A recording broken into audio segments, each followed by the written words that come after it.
Ba-doo-ba-doo.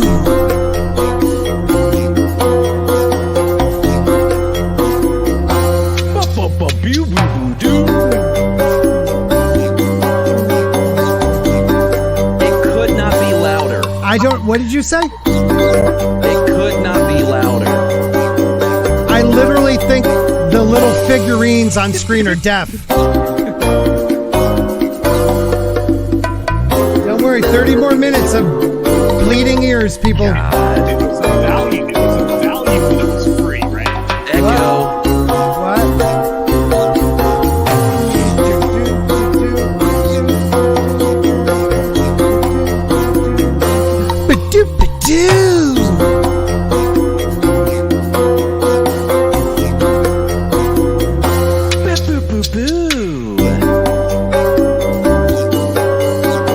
I'm here with Jeremy from Geeks and Gamers, and I have a question for you. This isn't how you do Yeah, I hit the wrong thing, but we're just going to roll with it. Myself We're just or going to roll with author it. Stephen Walton?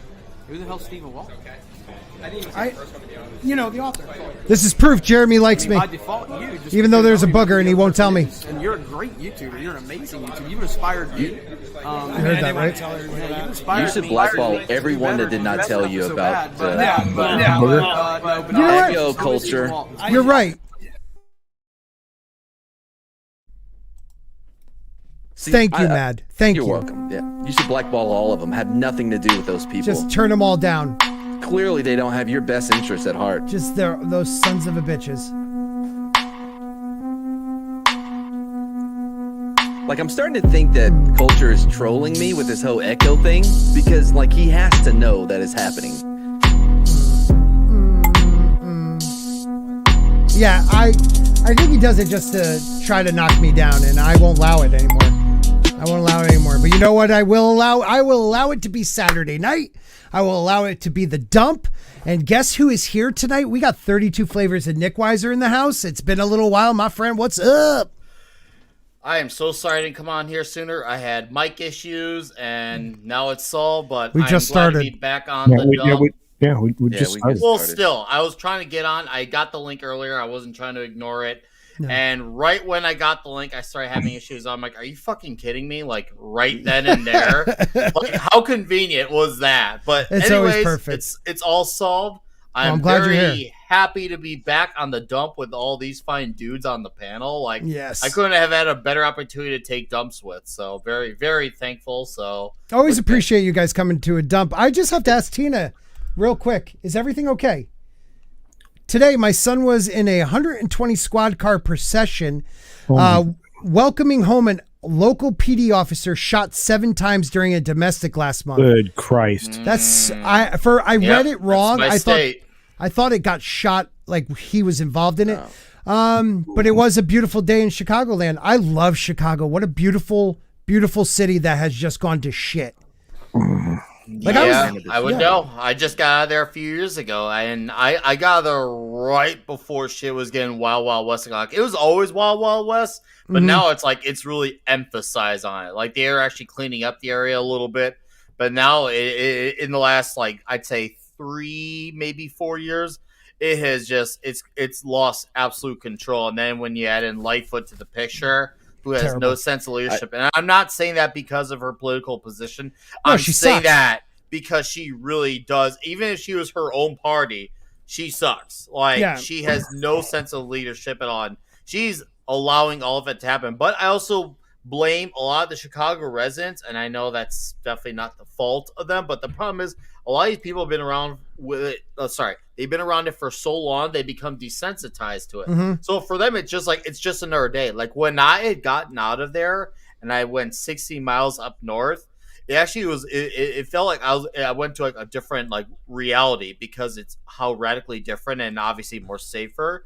But it made you realize like how crazy it actually was. You don't really realize how nuts and unnormal it is until you actually get out of there. But a lot of those people, they're so like stuck in that bubble that they don't know how to escape from. They're accustomed to it. It's part of their everyday life. And It's sad. It's sad. Yeah, it is. It's tragic. Mad. I I have was a about buddy. to ask you. Yeah, go ahead. Yeah, I have a buddy that works for one of those alphabet agencies that is assigned to Chicago now to help with that. And That Is place it is the crazy. L or the B or the Q? Oh, no, you're talking no. about government. No, Yeah. the feeds. Oh, gotcha. FBI Special Crimes. The man. I didn't specify, but thanks. Yeah, no, thanks, culture. Anyways, yeah, Chicago. I was there in 2018 for my two buddies brought me out there for a Patriots Bears game for my, like, I guess you would call it bachelor weekend. We just ate and watched football, and I'll tell you, we were warned, like, stay in this radius. Don't go too far that way or this way because you might not come back. And it's like, holy shit, man. Like, I grew up near New York, NYC. We used to go into New York City and like sit on the train, like at the platform in Fordham, which is not the safest area in the world till like the 6 a.m. train came along, and we always felt safe. I did not feel safe in Chicago as a grown man. That's scary, dude.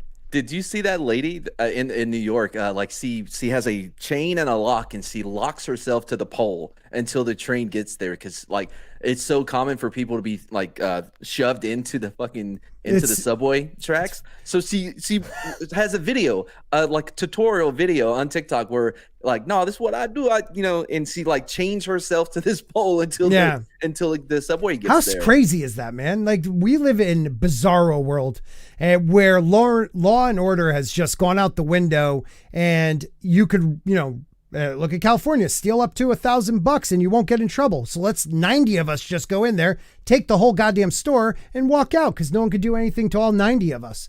It's insane what's going on in this world, but we're not here to talk about that tonight. We are here to talk about a couple things. So let's first start with this one. Okay. I thought this, oh, wait a minute. I got to talk about this first though. Our own, Nina, I was going to say Tina again. Nina Infinity started her own petition on change.org. Keep Netflix live action Cowboy Bebop canceled. I'm going to refresh this because she may have hit 500.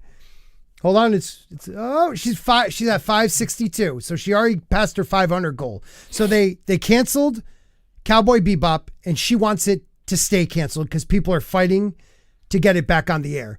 I signed it. There are people signing it. We have 569. So guys, I'm going to put this in the chat. Feel free to sign her petition, and let's make sure that Cowboy Bebop never comes back. Never, ever, ever, ever. There she is. Sup, nerds? What's up? Yeah, I thought this was brilliant. Brilliant on her part, man. She's becoming an activist, and we need to watch out for her now, because she's becoming an activist, and you know what? Yeah, don't trust her. Why is that? I'm guessing that's what he was saying. I don't know. Like, I think that's what Culture was saying. Don't trust her because she's an activist. I don't know. Yes, I am the Booger King. You foreigner. Yes, I have boogers sometimes. It happens. It's the human body. God, you had a booger for like the whole day though, man. I know. That's what's messed up, dude. Like, I thought I was having a ball. I was having a ball, and no one told me. I mean, Brightest Day didn't tell me. A ball of dried snot. That's what. Yeah. Like, usually you feel that, but I guess not. It was like suspended in all your nose hair. If you trimmed your nose hair, it probably wouldn't have been there. I do trim my nose hair, dick. Okay. Yes, I do. I know I saw Raquel's in here. There she is. How you doing, Raquel? Good to see you. Love you. Hope you have a great holiday. Also, the lovely Sherry. I saw her, and Katina Martin. You know what I find funny, ladies? Also, Nina. Every time I do a stream, I look at the analytics like a couple days later, and it says like 100% men, no women watch my streams. That's the dream, dude. I'm like 50 and 50 on mine, man. So many women coming. I don't know why, because we hate them there. I don't understand it. The women watch it. His show is literally 60% women watching us, at least. Yes. It's ridiculous. And all I'm doing is because I'm trashing. I love it. I love it so much. It makes me so happy. Oh God. I do love having you guys on. So let's switch, what we're looking at here, because I am a big fan of anime now. And granted, this isn't anime. Aunt May is smoking hot, man. Okay. I can't believe what happened. Can we talk about that? Has everybody seen? I would say Spider-Man? give him a spoiler warning. No spoilers. Come on. No, or not. we'll talk about it towards the end, but I want to spoil just one line in the whole thing. Well, maybe we shouldn't. Except do that at the end. I'll do it at the end. For the end. I'll do it at the end. May is hot. She is smoking hot. Laying on that I rubble. saw this the other day, and by the way, Vic Mignogna is so cool. He Yeah. showed up on one of Wes Moody's Trekking on Tuesday streams, bro. Didn't he show up on Bear Nerd Funds too? I don't know, but that wouldn't surprise me. Dude is cool as freaking ice, man. He's awesome. Awesome. Well, everybody tweet the guy and see if he wants to come in. Because Vic to me is the voice of anime. He's one of those people that has been some of the greatest voices in anime in the last, 20, 30 years? I mean, he's been doing it a long time now. He's one of the brothers in Full Metal Alchemist. He's just been in a lot of stuff, but he's also a Trek guy. And I'm glad to see that members of the Star Trek community, cast and crew, throw their support behind. Oh, wait a minute. Now, are they condemning him? Kick Vic. I thought they were supporting him. But they're condemning former Captain Kirk actor Vic. Wow, I read that completely wrong. What dicks they are. Let me rephrase that. What dicks. I'm going to give this to you, Culture, because I can't read tonight. Sure. I got an eye thing going on. Yeah, and see if Spencer can show up. So so here we go.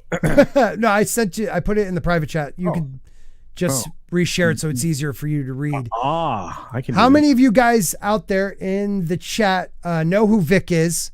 And what is your favorite? Because Vic does voices. Am I correct? Am I thinking of the right person? Of course, yeah. Yes, I thought so. He does voices. He's Elric, right? Yeah, he does all kinds of stuff. Yeah, he's freaking I have talented. no idea. Dude, he's amazing. The dude's amazing. So, all right, here we go. Thank you, because I suck. Members of Star Trek Continues Members of Star Trek Continues, which is the show he put together.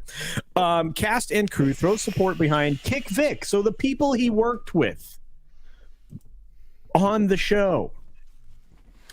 Former Captain Kirk actor Vic Mignogna, based on Funimation allegations. Nearly 3 years after the now infamous allegations of sexual misconduct were first leveled against Vic Mignogna by a number of his fellow Funimation anime voice actors, a number of the actor's former cast and crew members from the set of Star Trek Continues have thrown their support behind the Kick Vic movement and publicly condemned the man who served on the fan series as both its executive producer and lead actor. Oh my God. Unbelievable.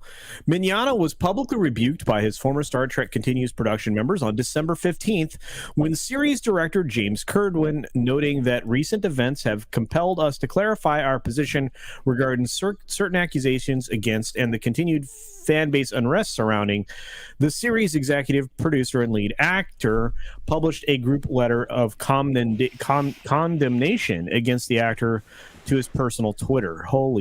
Are you kidding me? So these are people he worked with. Yeah. These are people that he probably, because he did a really good job. Dude, this thing was done on a budget, man. Yes. They had no money, and it was amazingly well done. And amazing. This pisses me off. Yeah. So I'm going to read the statement. All of us strongly and unequivocally condemn any harassment or inappropriate behavior, particularly directed against women, which occurred either outside the confines of the production or within it, read the statement. Such conduct is wholly contrary to our values and should never be tolerated under any circumstances. There's nothing to argue with there. Well, there is nothing to argue with.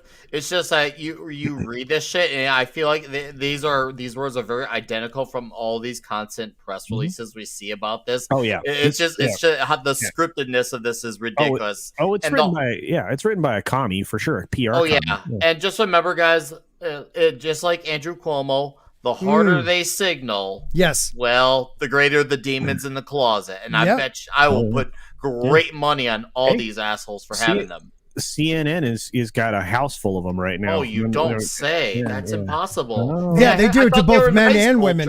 I thought they were nice people. It continued. Although we've only learned of such allegations long after our association as co-workers ended and the series cast and crew members had gone their separate ways, we recognize that we have an ethical responsibility to use our voices, platforms, and privilege to they're commies. To support those whose experiences were distressing, upsetting, or traumatic. Furthermore, we sympathize with those who have been afraid to come forward and will respect the confidence of anyone who may choose to only speak up privately. Oh my God. Now, can I ask a question? Has anybody from the Trek series come out against him? I don't know it well enough, but I don't think anybody did. This all goes back to the anime people being jealous. People, yeah. Yeah, because he is a very prolific the voice actor, yeah. He is the voice of there's like 3 male voices in anime. Every time I hear it, I'm like, I know who that is. And he is one of them. And it blows my mind that this hashtag Me Too was used to get rid of one of the greatest anime voices of all time. It's crap. And there's no doubt in our minds as to the veracity of your accounts. Oh, wait. So now they're saying they believe these people, even though the court didn't believe these people. Absolutely. We hear you and we believe you. So F those people. I hope. And look at all the people that put their name on this. These are probably people that, during production were best buddies with them, but they don't want to be. Look, the new blacklist of Hollywood, like back in the day, it was the commies, and people deserve to be on that, but a lot of people didn't. But today it's the hashtag Me Too's or the conservatives or the libertarians, anybody who does not agree with, and I'm not even talking about Democrats, just the far, far left agenda. If you don't agree on it, because 2 reasons, you can't stay silent because now silence means guilt. And if you don't agree with them, you're blackballed. And I feel like they went after this man. He's a talented voice actor, and now these guys are jumping on, and it's ridiculous. This is all in response to that thing that happened at Los Angeles Comic-Con, but I don't even care. So if anyone needs an ear, the statement concluded, we'll continue to listen. Though it was not specified which specific recent events had warranted the statement's writing, it appears to have been issued at the behest of Amy Imhoff, the woman whose recent social media campaign against Mignogna resulted in his disinvitation from the 2021 Los Angeles Comic-Con. Bullshit. Let's take a second. I just want to read. I already lost the sticker because it's gone too far. But Orville Nation always supports my channel. Orville Nation has a great channel. It's growing. PJ is just getting bigger and bigger. So $3 from PJ. Thank you, my brother. And then Marby Dog, one of my earliest supporters here, and on my Orville Nation's doing a fist bump for $3. Oh, okay. Thank you, brother. Marby Dog always came to my Monday chats, where my Monday streams usually had about 11 to 20 people, but you know what? We had a lot of fun, so I appreciate it. I love USA and Christmas, making me a minority in America today. Does that make me eligible for a college scholarship? I am diversity. That's a great comment, Marby. Oh, that's good. Oh man, that's good. Eric K's in the house too. Love you, man. What's up, Walton? No, brother, sorry about being late. I just had to wrap up a couple things before I jumped on the stream. But hail to the chat. A lot of Thank ass you all for kissing, being huh? there. A lot of ass kissing. Tons. Yeah. Why didn't any of you guys tell me? Why didn't you guys tell me my dehumidifier was running that whole time? No boogers, dehumidifier. Like, you guys suck. Well, we love the embarrassment, Scott. Who told you though, Scott? You did backstage, my Immediately. friend. Thank you very much. As soon as I came in, I went, "Hey, Scott, it sounds like you have a cement mixer in the back." That's exactly what he said. That's exactly what he said. I don't know. What do you think about the Vic stuff going on, Walton? It's been going on for a long time now, and it's gaining traction once again because of this Star Trek bullshit. If I may use it, it's a witch hunt, is what it is. I mean, God, you would know. Dare anybody speak up or speak out against anything? You'll get canceled for a myriad of reasons. Vic's a good, as far as I can tell, Vic's a good guy. He's come around and hung out on small streams. Wes Moody, he was hanging out with Wes Moody the other week. He's got a lot of fans. He's got an ardent fan base. and he is about to kick Monica Rial and Ron Toy in the sack with this defamation suit. So yeah. Nice. He deserves Good for it. him. Man. No, he does deserve the win. It's just nice to see the fighting back happen because that is neat. We need more offense going on. Yes, a whole lot more of it because right now the few instances of it are very sporadic, and we need a greater set of numbers in the offensive field. Yeah, you're absolutely right, man. The problem is if you do bend the knee to these people, then it's almost like an admission of guilt. That series. You will always be guilty in their eyes. Yeah. It's submission. That series is incredible, by the way. Yeah, we were just talking about it. I watched a little bit of it. It's awesome. It is. It really is, man. He's a good actor, good representation of the things that we loved from that era of Trek. 100%. And Steven, you used to show up. If you go to Wes Moody's channel, we've watched every single one of those episodes at least once. And let me tell you, Vic sells you that he's Kirk right away. You know what Kirk is. You know who Kirk is. But this guy sells you right away. It's crazy. But yeah, I mean, the series ran between 2013 and 2017. Was the unofficial fan series continuation of Star Trek, the original series, created with the intent of finishing out the original show's 5-year mission. And they really did try. Wait, what did you win? Can we pause? Did I win something? What did you win? We did. Did I win on the 12 Gays of Christmas, which everyone should check out? Yes, you did. What did I win? I won something once before. I still didn't get it, Gays. We'll talk later. You won a handy from Randy. Actually, I have not opened this box yet because I love it so much. I don't want to bring down the value. It's not in there. Bond. No, this is something else. I won something a while back. Bonds is, dude, my daughter, Miriam, my daughter loves this picture. She thinks she is the strongest woman in the world. So I'm going to let my daughter read your comic book. Oh, wow. Yeah, well, you know what? She created a strong female character that goes through some hard times to show that she is the alpha. And I think that is something little girls should, I'm not saying she's going to read it at 7, but I'm going to allow her to read it when she can understand what it's all about. I think it's empowerment done right. It really is. It really is. So guys, make sure you support our independent. It's about a woman. Well, I mean, I know how you feel about women. Alongside. Yeah, keep it inside tonight. I actually have women watching. Keep it inside. Apparently, this is what they like, man. They just flood my freaking chat. You're like that dick from high school, the mean kid that all the girls for some reason liked, and I was always the guy who was like, "You're my best friend, Scott," and I'm like, "I'm not getting laid." It happens. Oh damn! Yeah. Scott just said, "I am Mr. Friendzone." I was until about my senior year, and then I was like, "Wait a minute, I am a man." I just pictured him as Ryan Reynolds, the fat Ryan Reynolds. Dude, I swear, great movie. By the moon and the line in the sky, Oh my I'll god! be there. I'll be there. Gaze, I sent you a link, man, if you want to jump in. Yeah, so Nina says, I would love to have Vic come on Infinite Hope and talk good news because he's such a positive guy. Yeah, he is a positive Totally. guy. That'd be a great combo. Yeah. Why is Nina not in here? Did you not send her a link? I didn't send it to the general send it to chat. Everyone. Well, that's true, and usually she's busy. But that's a woman. But usually she's busy, and I don't want to. Okay, I hate asking and her saying no. Okay, friend zone. I'll say King of.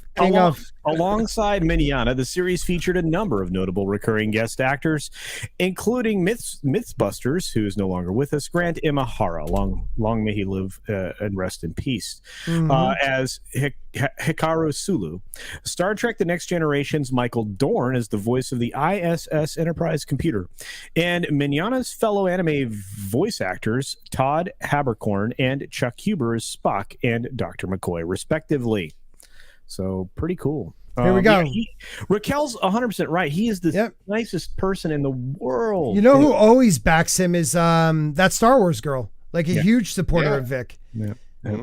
Wow. Wow. Steven, you changed clothes. Did you spill something? Anyway, he just knows you got to look a little bit better on my show. Maybe. Are you wearing a blazer? Blow him up. Let's see what he's wearing. Why you gotta blow me up? Oh, Look at him. why are you Look at mixing those reds? Yeah, that's a weird. That's red on red. That's kind Yeah, of don't lame. do that. Could you get maybe a Why I don't get flannel? on screen. God, you're so short. You can tell, like in that, just in the image there, you can tell. No. how short he is. That's why I wear my seat really high up so I look taller, because you look so look at him. Look how little he looks. And then look how tall I look. And then look how little he looks. It's pathetic. Yeah. We got 47 people in the chat. Thank you guys, everybody, for being here. Please hit the like button, because I don't need a Geeks and Gamer guy to be on to actually hit around 50 like some other people do. We get 50 people every week. But I'll take it. I'll take you guys if you want to come on. But thank you to everybody that supports this channel. You guys, seriously, to channel members like Michail Woolf and Tina and Ruben, who Ruben is like banned from Twitter. And Tina Infinity. And Tina Infinity. Yeah.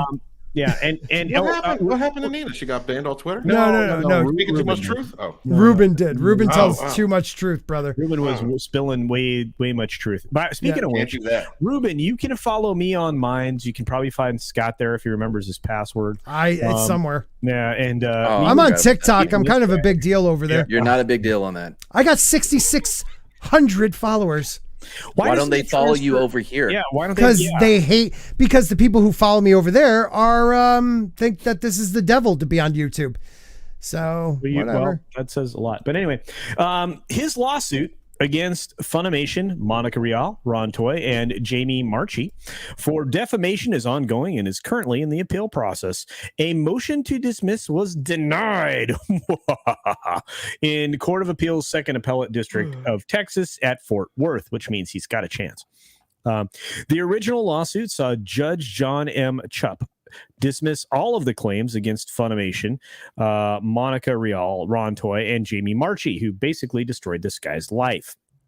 So anyway, we get to the end. It says, "What do you make of the members of Star Trek Continues cast and crew condemning Mignogna?" I love how they always finish every article on Bounding Into Comics with a question. Hey, that's smart. Make you think. Hey, I do that every time on my videos. I always say, well, what do you think? Yeah, because then put it in the comment section below. Don't forget to hit that like button and subscribe. And subscribe. I don't actually Also, say are you in the market for a wallet that can stop a bullet in your back pocket? I don't say any of those things. That is fantastic. That's so true. Hey, man. And it is a reminder, I've been here when it was glory hole days, and I've been here when it wasn't. And so, having said that, I want me some glory hole.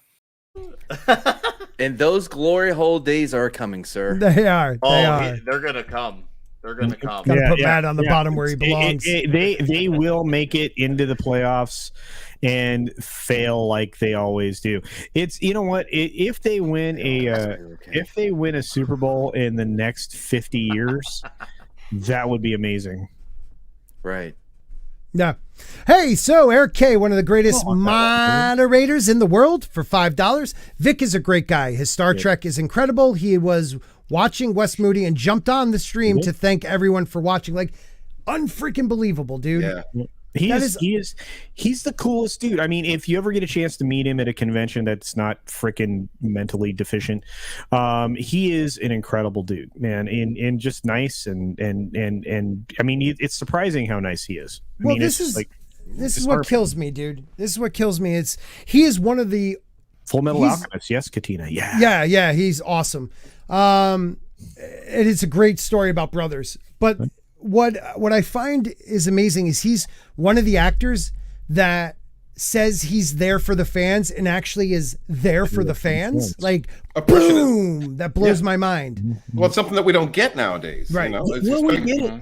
I think we get it, but I think it's few and far between now, and and a lot of people don't want to be seen as dipping down to hang out with the fans. I think that's a real thing. That's And horrible. culture. You're right. I do feel like there is some of them, and that kind of alludes to what I said earlier about like how we have a lack of an offense. I mean, trust me, I get some people are in a tough position to just out themselves, but I feel like honestly, more people do. No one should want to, but we're in this position in the world where we kind of have to, because when the more people that will message you saying, hey, or I agree with how you feel, all these things. But it's like, yeah, that's great. You feel that way. But the problem is there's few and far between of us saying it and, speaking out against him. We need more of us because, telling me that you feel that way is great, but it's not enough. It's really not enough.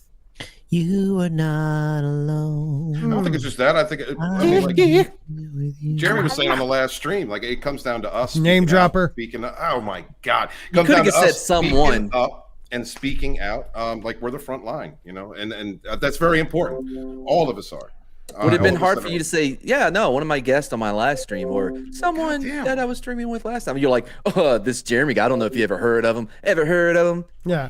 I can't. That's Walton for you. It's important that more people do out themselves. Once again, I know it's not easy. I know it makes people uncomfortable, but we do need that. If we really want to win this culture war, we need as many of us out there speak out against it as possible, regardless of how much it makes us feel uncomfortable. Trust me, I was there at that point. And I'm not going to list, obviously, my employer here, but I work at a super far left company. And they used to, basically, I wouldn't say worship the ground I walked on, but they used to love the hell out of me. But now that they know how I truly feel, well, let's just say I'm employed there, and they know I'm a good worker, but they don't give me half the admiration accolades. I don't get invited to all the store parties, outside of work anymore because I've outed myself. You're not going to get that plaque this year. Nope, not gonna get the plaque. They'll give me the raises because they know I'll get the job done, but they don't invite me to all things. All the workers, they don't talk to me. Like, I have like one or two that feel the way I feel, and they tell me that, but I tell them like, look, you gotta say these things. I get it. It sucks. Once again, no one should have to be in this position, but it's that extreme leftism. They brought this to our doorsteps. They're the ones who did. We don't want us to start by doing this. It's kind of like the whole thing. Once again, bring up Jeremy. We don't want to have our celebrities talk about politics, and now we start responding back. They're like, "Why you speak out?" So it's like, once again, you brought this to our doorstep. We're just responding by opening the door and responding. So it doesn't make sense when they all act shocked when we're talking about it back. It's like, this is not a one-way street. And this entire time has been about dividing people, putting people in check boxes, making sure you look at their color, where they come from, and all the garbage that doesn't make sense. We are diverse, like this entire community, whatever you want to call it, and that is our strength. It doesn't matter where we disagree. We need to stand unified and making sure that we're all protected. All of us are fighting in this culture. Why did you use the word community, dude? That's a commie word. Stop that. Yeah, right. Habit. It's a habit. It's a habit. Well, I don't know. When I first came on here, Nick was talking about coming out. I assumed he was talking about Scott. Don't tell my wife. Marby Dog for $2. The friend zone is not in the champagne room. No, it is not. There's my wife right next to me, bringing me coffee. He said coming out. Mrs. Sporks right here, guys. Bless your heart, Mrs. Sporks. I don't know how you deal with that. Look, coffee and a brownie. Did you get a brownie? Wow. That was her hand. Do you know you're just using her for mayonnaise? No, she is the best, dude. Say hi. We want to see the boss. Say hi, Mrs. Sporking. Hey, the boss, come in here and give everybody a peace sign. Oh, my wife makes the best brownies. Are they sea salt brownies? Yeah. No. Sporking's boss came in and threw up a peace sign at everybody. And gave me a cup of coffee. I don't have a boss, so coffee. You know what peace sign. There you go. Wow, that was awesome. Perfect timing when I was like, don't tell my wife, because you guys said I was coming out. I turned and she's like, like, here's your coffee, asshole. There's gonna be some begging tonight. That's every night. Yeah, it's every night. She's gonna bring me a chocolate chip cookie. I bet you. You like her cookie, don't you? I do. I did it all for the cookie. Still grow back, right? The cookie. I did it all for Harambe. Oh, speaking of which, that girl has been dead a long damn time. Holy shit! I will never let it go. I don't. Yeah, it still hasn't came back. It's so weird. I thought it would have been back by now. Who? Harambe. Harambe means. I know that Darius Münchausen for $5. He supports you supporting Vic. Oh, I support you supporting Vic. Thank you, brother. I support Darius supporting all of us. Absolutely. I think everyone should tweet. We should tweet at Vic and tell him to come on the show. You are just you. He really wants. He just want back Vic. Come, I don't think we please should. come, Vic. Dude, there's a difference between kissing ass like I do and paying people off like Walton does. I just kiss ass and try to get people on. I saw a bunch of tags of these people when you tweeted out the stream that aren't here. Well, I didn't want He's to invite hungry, you. Were you in there? Eric K, the boss is seeing the message right now. She knows you love her, and we can't wait to see you, my friend. Thank you, Eric. Eric's great. Another $5 from Glinzer, a channel member. He says, "You are a mean one, Mr. Tube. You really are a heel. With all the money that you make, your super chat percentage is too big. Mr. Tube." Wow. Do you want that properly sung? All right, here we go. You're a mean one, Mr. Tube. I wish I could fast forward this. You really are a This is the part where everyone leaves. With all the money that you make, you're In the replay, everyone's tapping that 10 second skip. Mr. Tube.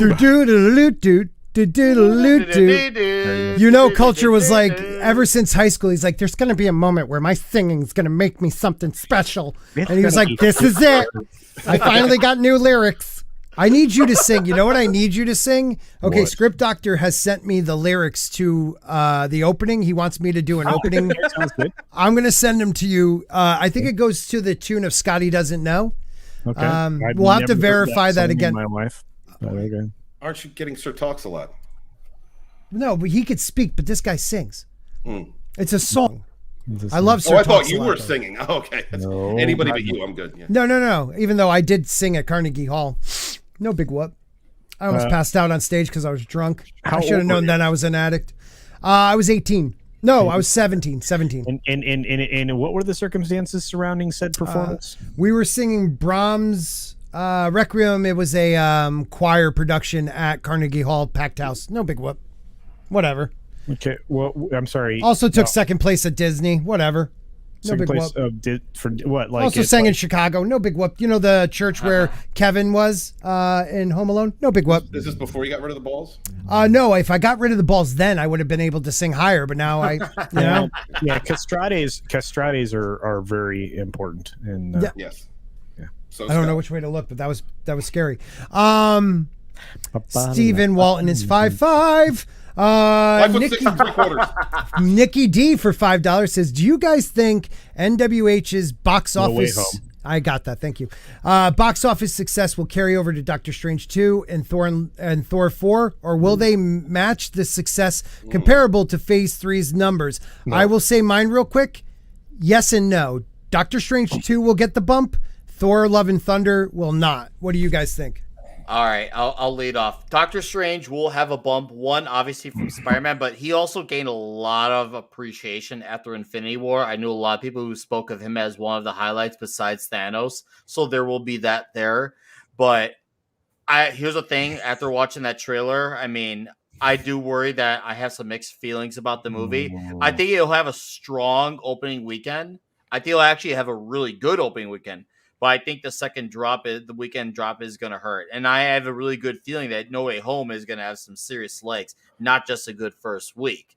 Now, as far as Thor 4, I think there's still a lot of normies who don't understand what's going on. So it might have a good first weekend, but regardless, whether it has a good first weekend or average, it's gonna tumble second weekend. That's for sure.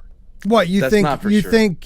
See, I don't know if No Way Home's going to lose legs next weekend. It's The only not. reason it will it's is not gonna lose legs. It's Well, Christmas Day and Christmas Eve. that's Dude, what I'm it's saying. Theaters gonna do kill. great. Are you kidding? That's what I literally just said. It's going to Yeah. have legs at the box yeah. office. I in second apologize. weekend. I missed that. Sorry. No, it's going to have it. Unlike Doctor Strange, and even Gotcha. if Doctor Strange ends up being good, it's not going to have the legs because Spider-Man has Christmas Day and Eve going in its favor. So Spider-Man's going to have the legs going for it just off of that alone. Because also, let's not forget, there'll be kids off school. There'll be some parents who take off of work. So just off of that, and then you gotta have the repeat viewers. I'm one of them. Gonna see Spider-Man as well. So Spider-Man's gonna have a long-legged future, like an arachnid will. So Nice. Doctor Strange, Joe, even if it's good, it's. Nah. No. Okay, Gaze, what do you think? And then we'll go to Mad. Gaze? Yeah, I think Doctor Strange will see a bit of a bump. It's not going to be anywhere close to the same numbers, I don't think. Nobody's looking forward to Love and Thunder. So, yeah, and I might have a bay bump because nobody wanted to see it. They were at home screwing their wife instead. There you go. Your mic is Unless very you're poppy. Walton. Unless you're Walton. I don't. What do I you think, Matt? I think both of them are too far out to really capitalize on whatever bump this would have provided. When However, is the next one coming out? Is it Thor May. or is it? Doctor Strange in May. It's in May. Okay. Yeah. First weekend. Yeah. So, and I think also we gotta wait till we see more from both the Doctor Strange sequel and the Thor, because like that's gonna play more into what their performance will be than this this movie that takes place 6-7 months before like came out. So Walton, I don't thank you, think man. there's anything that you can really take from it. Okay. Walton, do you agree with this statement here? No Way Home just proved that the MCU needs more of what Sony's doing for Spider-Man, not the other way around. That's 0 Hour Discussions with J.M. Cruz. Guys, make sure you guys please support independent content creators, and this is one of them. Smart dude, please follow him. But what do you think? Absolutely. No, I agree with that. I think Sony's been doing it better. I don't think there's as much politics going on in the background with the movies that they're creating. So I do like their direction. Mm-hmm. I also agree with Matt about it not really having any effect when it comes to the next movie coming out. Multiverse of Madness is going to do well. I'm just. I believe so too. Yeah. I think we're going to see an uptick in people going to the movies. I think all movies are going to see a little bit more than they would have during the lockdowns because people are just trying to get outside. They want to they want to go out and do things with their family. They want to interact. So I think movies in general are going to be doing better. I think Multiverse of Madness is going to do well. And Thor 4, like I'm praying that Thor gets a great movie. I'm praying that they get a good movie. I like that character. You're going to be disappointed. It's going to be disappointing. I can guarantee you He-Man levels of shitstorm. I still have faith in Taika Waititi. I've loved everything that he's done except for his Germany Thor. one that he did. No, I thought the Germany one was all right. Yeah, the one where the kids saw Hitler. Jojo. Yeah, I was like halfway through it. I'm like, okay, I get it, and I turned it off. But as far as Taika Waititi, I love all of his stuff, and like I'm gonna at least give him a chance. As far as the creator, I have to agree with Mad. Yeah. What do you think of what we do, the show, not the movie? Because obviously the movie is excellent. What do you think about the show?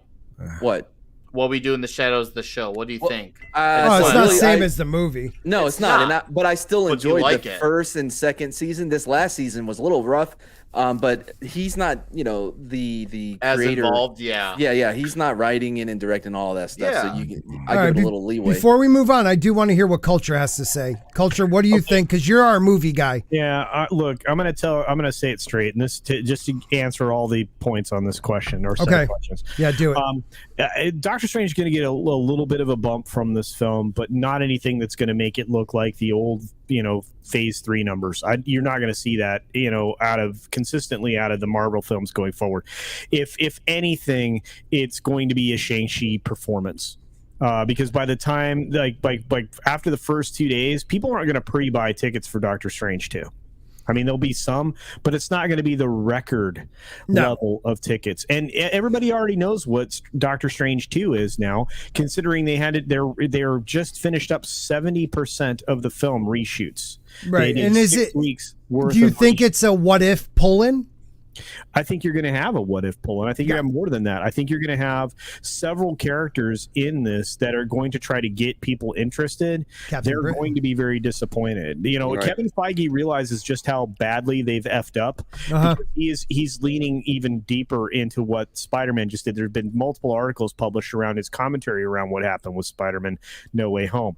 So Thor 4 is going to suck rocks like you've never seen before. Oh God, it's going to be terrible. The good news is Jane Foster dies of cancer in the end, and I never root for cancer. No, yeah, right. That's the one good scene out of that movie already. I agree with Culture. And I am 100. If you guys will they follow the comics, man? I like the Portman.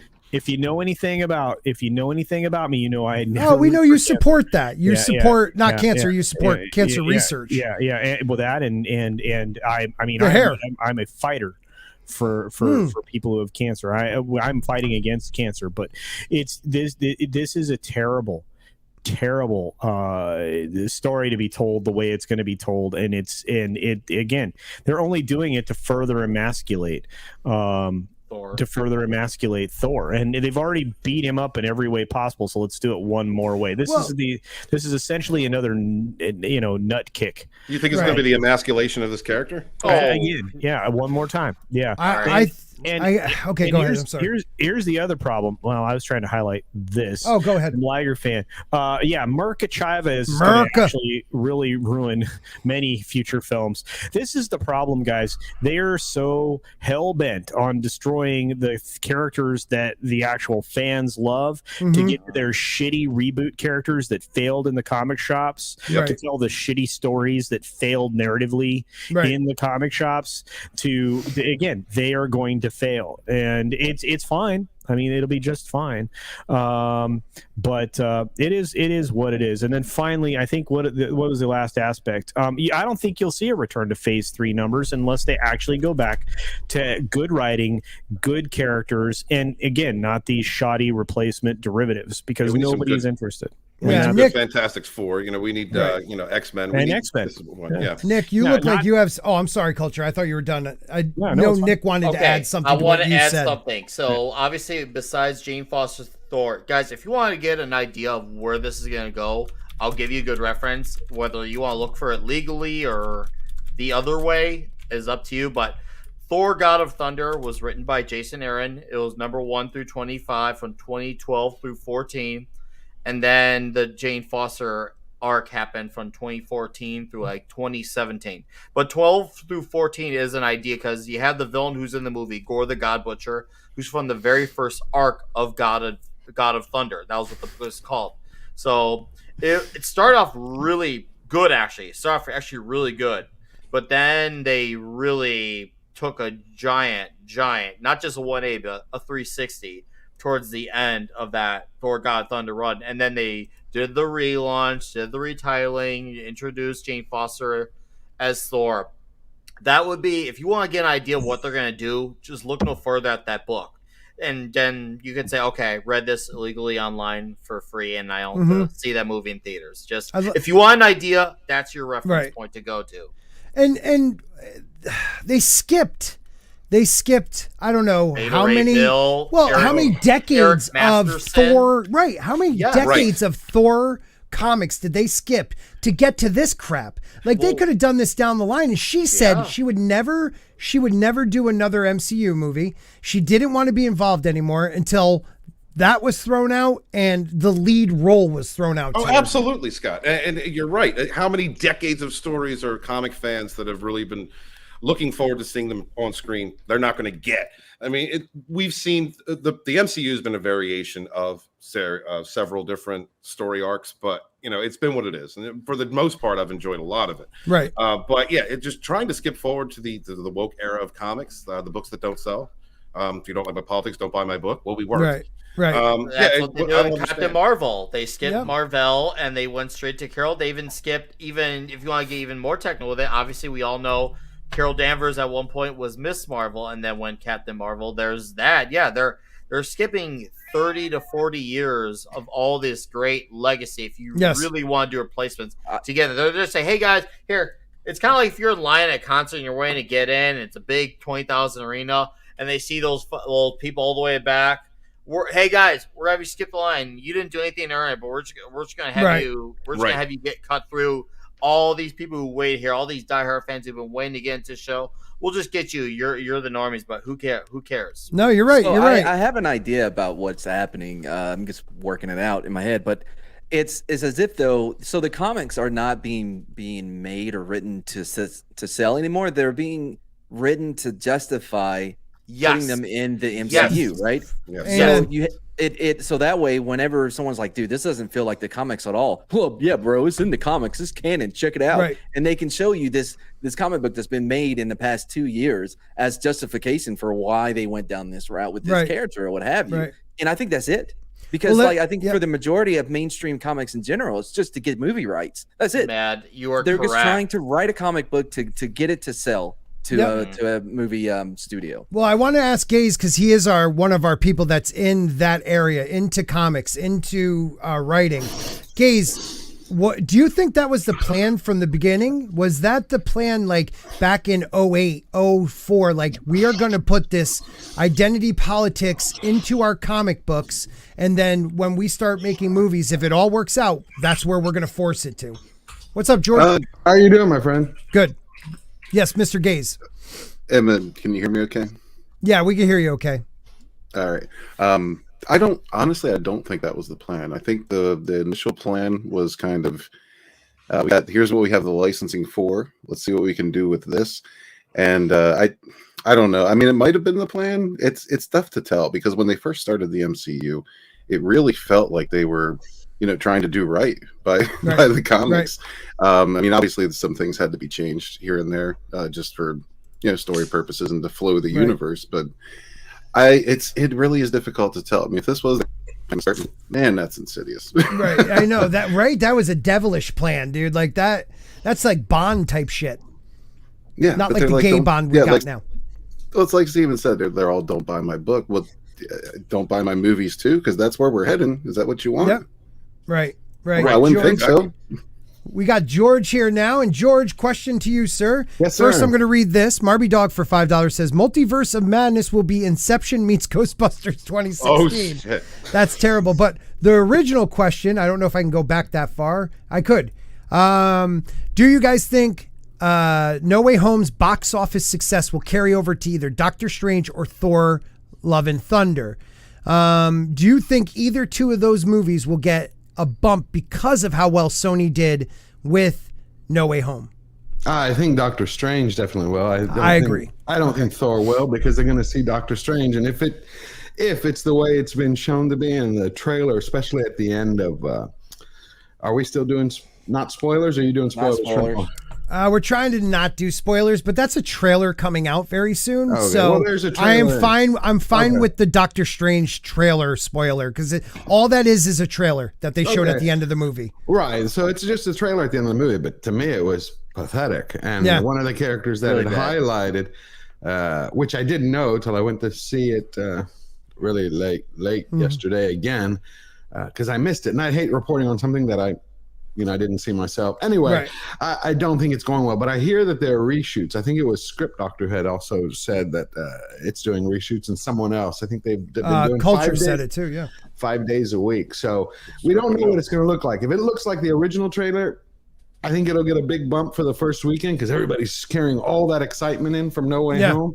Yeah. And then if it remains the same, it'll shit the bed. And Thor Love and Thunder, I just think it's going to follow the same pattern. Even if it's a phenomenal film, it's going to have a tough road to hoe because the comics flatlined when they did that, Thor Jane. It just didn't go anywhere. It was so woke. I mean, I don't know why the hell anyone would repeat something that was an absolute failure for their comic section. It's the same story. Right. George, you're in the era of the upward trajectory of failure. When you fail at something, you move it on up. You don't let it sink down and just, fade into obscurity, which in an ideal world that makes sense. That would be the case. But now it's, well, how do we do this again and repeat it and this time get more people accepted? Mad was right when he said they basically created these characters just to say, well, it happened in the comic. And now because it happened in the comic, you're going to see them now care about how the suits look, how they are characterized. You're going to see them now being comic book faithful because it's their versions of the characters that they want to push. They're going to now care about being faithful for the versions that none of us grew up with, and that the younger generation, they're getting the sloppy seconds versions of. They're going to now care about the source material because that's the shit source material. Well, I'm sorry, go George. No, go ahead. A lot of what we've seen in the media has been, if you keep pressing a lie, you keep pressing a certain narrative, people will believe it. The masses will fall in line, and that's what they're trying to do with these entertainments. And many of the people that are producing these also follow the same type of politics and the same strategy. So they're going to keep hammering you over the head, trying to get you to accept or brainwash people into accepting that these are good, and they're not. They're much better iterations in the past. Right, except there's one thing here, which is with No Way Home coming out, Marvel is going to do everything to convince everybody that's their vehicle. But people, if you read a lot of the comments, whether it's on Reddit or on Twitter and other social media areas, outside of the Marvel stands, you can see that people are taking notice. And I think we all need to keep pushing this. That's Sony's bit. This is Sony's success. Right. Marvel buried itself with all its bullshit from Black Widow to Shang-Chi and then the entire Disney Plus universe, which they could have really catapulted themselves onto a whole other level and dominate television. But instead, I think what they're going to do is if Doctor Strange, if they don't change it enough where it's different than what they've shown and it starts to bomb, they're going to basically blame, obviously, alt-right, all this, all that, then especially with Thor Love and Thunder. But if it starts to succeed, see, here's the double-edged sword problem. Marvel right now with No Way Home can say, see, everything we've done is phenomenal. Right, exactly. The only reason we didn't have success on Disney Plus is because people, men were chauvinists. They didn't like, well, it's not even that, though. It's not even that. What they could go back to, and then I will go to culture, but what they can go back to is that, see, now that people can go to movie theaters again and actually aren't as scared because they got, their booster boost. Right. This is why we're doing well. That's why Black Widow didn't do good and Shang-Chi didn't go do, right? They Culture? already started that. No, they look, we already destroyed... We already destroyed that narrative. You know how we destroyed that narrative? The worst ever expansion of something super fast and threatening. The Moronicron thing is here, and yet everybody said, you know what? Suck it. Galvatron in the theater. So we blew up this narrative, right? You want to say, well, you release those movies again. Nobody's going to go see Black Widow. Nobody's going to go see frickin' the shitty ass Maternals thing. Nobody was interested in those films. They were interested in this film. Right? Can you read this? Had a when great you're done. story. When you're done. Metallicus the first for $5 says, I swear when we get to Ironheart, you're going to see one very pissed off metalhead on my show. Hey, bro. Right. Yeah. First of all, Pope is the man. Pope also let me have a booger in my nose and didn't tell me at the meetup, but he's a good dude. He's a good dude. But I'll say this before I get back to eating my cookie. Again with the cookie? Yeah. You're going to see... Look, the boss makes sweet treats at you Christmas either gotta share, you gotta stop eating them. Right? Yeah, right. I want food. You got me cooking up pizza now because of you all. All I have to say is this: this film is the outlier, and we do have to point at Sony. And we do, you know what, Tom, you can point that out all day long. I sent him a link. They have 25% influence. Actually, they had no influence on this. You can tell. Amy Pascal, other than her name showing up in the credits, you can tell she had no claws in this. Neither did Feige, and neither did stupid dumb fuck. The thing is Victoria Alonso. You're right, Culture. You're right. What they've done is no, stay there because I wanted to get your answer. Yeah. The thing is that's great is that. Because the fact that, especially during the COOF, most people were stuck at home, right? People who were normies, even though they may still be normies as it comes to Marvel characters or superheroes, they actually became more mature in films. They started learning, there's a difference between Sony and Marvel because they had nothing to do. So when they started, when I saw regular people going, hey, this was Sony's success, and this wasn't a comic book person, this wasn't a critic, this wasn't a YouTuber, just regular Joe. One of them was my cousin. This 75-year-old woman is like, hey, I heard about, No Way Home. Can I go see it? I'm like, you don't like superheroes. I don't care. It's something fun to do. Did you know Sony made it? She said. I'm like, I know it's a Marvel Sony. She's like, I don't care. Thank God Sony saved it. I was like, that's a normie. Yeah. Oh no, the normies are being more and more educated, right? Yes. They first of all, they got to sit home and watch YouTube. Guess what we were all doing? Watching YouTube or being on YouTube. So a lot of people became educated in areas they had no background in because they had this time. And not only that, they are seeing the differences. If you don't think you're making an impact with your channel, whether you have 100 subscribers or 100 million subscribers, you're making a difference because you're showing people the difference between A and B, right? Column A is premium content, good stuff. These are the things that we should expect as consumers if you think we're a consumer movement. Or column B, the garbage that's been getting served up full of political messaging trying to destroy everything that's good in our culture. I do agree with don't switch out culture. Yeah, I do agree with Tom though. I hear what he's saying. Yes, it is Feige's bag. And the thing is he was once the person who redefined success. I mean, I thought at one time during the last 10 years, you look in the dictionary, you could see because every film he did turned out. But he started backing his real self, the person from inside, and he created woke crap. Yeah. So I don't think he's going to be able to hold. Do you think he's going to be able culture to hold on to that? No, I think no, because I think again, and we return back to the original question right before you got here, George, that you answered actually when I was getting my cookies, was that I think Doctor Strange is going to underperform. Yeah, and then I think that Thor, poop and thunder, love and bullshit is going to underperform too.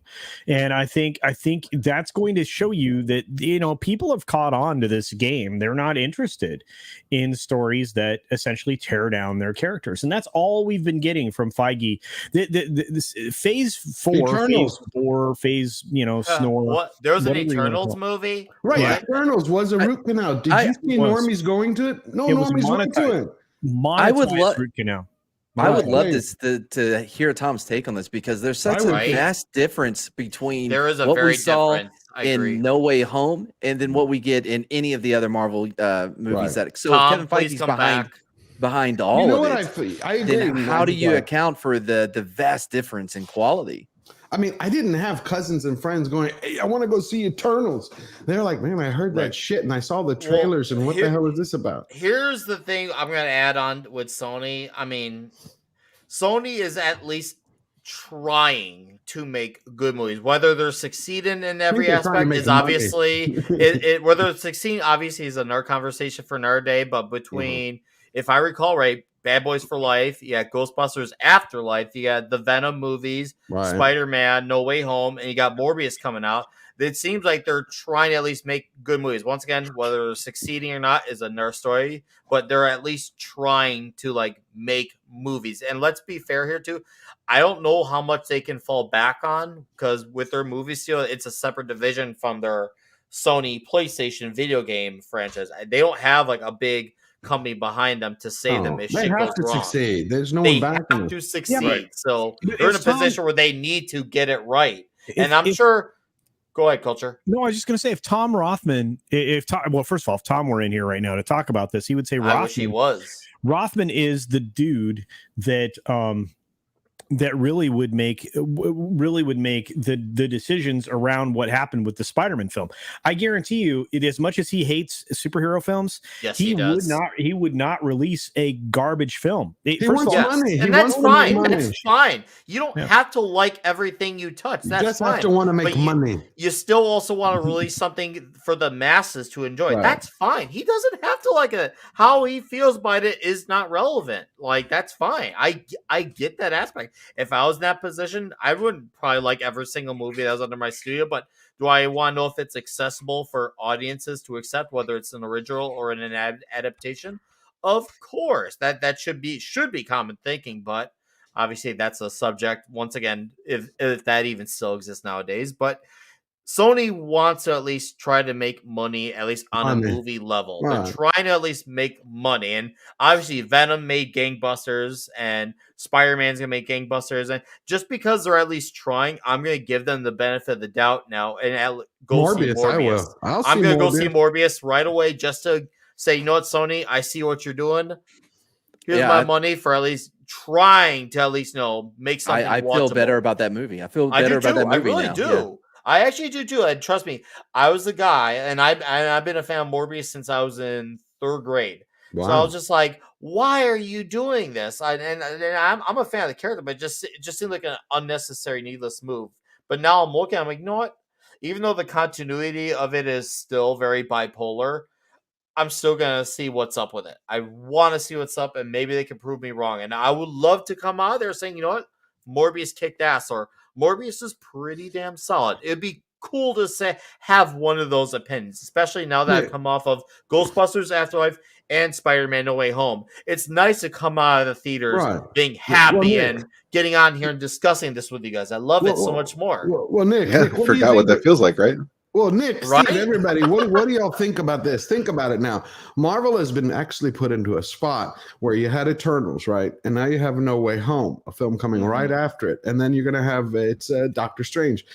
And then you're going to have Morbius. So the public is going to be able to get a black and white comparison. Sony Marvel, Marvel MCU. And they're going to see if they go completely woke on their Doctor Strange. Yeah. And then you have Morbius sticks the landing just like No Way Home. People are going to go, okay. Yeah, and that's Jordan. Right. I'm glad you mentioned that. That's a good point because if you thought to me, okay, in 2016, like we'd be having a Morbius movie 6-7 years later, I would have never believed it. Right. And the fact that a Morbius movie could possibly, I'm not going to say it will, but possibly compete with these other franchises. I mean, I could be wrong. It could end up making only like 40 million opening weekend, but it would be cool to see it succeed just because of it being a Sony movie. And once again, I'm trying to make the damn money. No, we're not. We're not talking spoilers. Yeah, I was just trying to give him a heads up. Yeah, go ahead. I think if anybody's going to receive a bump from this, it may actually be Morbius. Morbius. And You know what? Morbius That's a valid point, dude. Name. That's a valid point, though. That is a valid point. Well, I think that it will also go to show that people do recognize that there's a difference between Sony and their Marvel property than Disney and the MCU. That's why I think that would also. I agree with you, man. That's why it sticks Marvel in a really precarious position because you have No Way Home, you had Eternals, No Way Home, then Morbius, then Doctor Strange. So people are going to see black and white. Maybe that's why. Maybe Marvel's seeing the dailies or seeing however they do them today because scripts said they don't really do dailies like they used to. Maybe maybe Marvel's seeing how No Way Home was going to come out. Reshot Doctor Strange going, wait a minute, we can't have this come out and we're going to have Morbius and Doctor Strange go head to head and people are going to see our fucking film. And we're going to be able to compare. Right. You're right. And real quick, I just want to say we hit 60. We got 61 people in the chat. Please hit the like button. If you're not subscribed, please subscribe to this channel and my panelists. We're having a great discussion tonight. My thing is Morbius, right here. Morbius was a great Spider-Man villain, Marby Dog says, and he's absolutely right because he had soul, he had a heart. Now you look at what Marvel's doing. He also had tragedy, very deep tragedy. Very deep tragedy. Well, they're making him anti-hero now. Right. So, but what I'm saying is even if he's an anti-hero, you have a great actor playing him, okay? Usually nails his roles, Joker, whatever, if you think about the Joker, but usually nails his roles. They're creating a universe that I will walk away from the MCU and watch because I'll tell you something. There are no Oh God, I can't even say that if we're not doing spoilers for. Why aren't you doing? Everybody's doing. Spoilers. We're gonna do spoilers towards the end of this. So because there's a lot of people watching that haven't watched it, and I don't want to screw with them too much. Hi, Becky. It is a good enough movie. You don't want to do that to people who haven't seen it. So what I want to do is move on, though. That was a great conversation about this. We'll get back to this topic. Because there's a couple stupid little things I want to cover. One of the stupid things is this. They're after J.K. Rowling again, and as a fan of hers, I got to keep. Wow, I'm echoing. I got to keep defending her. Hey, I agree with you. I agree with you. Did you see this last week? She's been trashed. They're starting. I have a video coming out tomorrow. It's just exactly about this. That's not a plug for it. It's just the fact. No, please do. No, it isn't. It's personal to me because, look, I cannot stand J.K. Rowling's politics. I don't. But I admire the hell out of anyone who stands by their beliefs and is willing to stand in the breach and go, you know what? People say she has nothing to lose. She's a multi-billionaire. Actually, she has a lot to lose. Those people get chewed out the ass. They get dragged. They get stalked. They get hounded. People try to pull them into lawsuits. Oh, look, she looked at me and hit me. She has a lot to lose by sticking with this. Look, they didn't invite her. They excluded her and made it public last month. Yep. From disinviting her to the 20th from her 20th anniversary.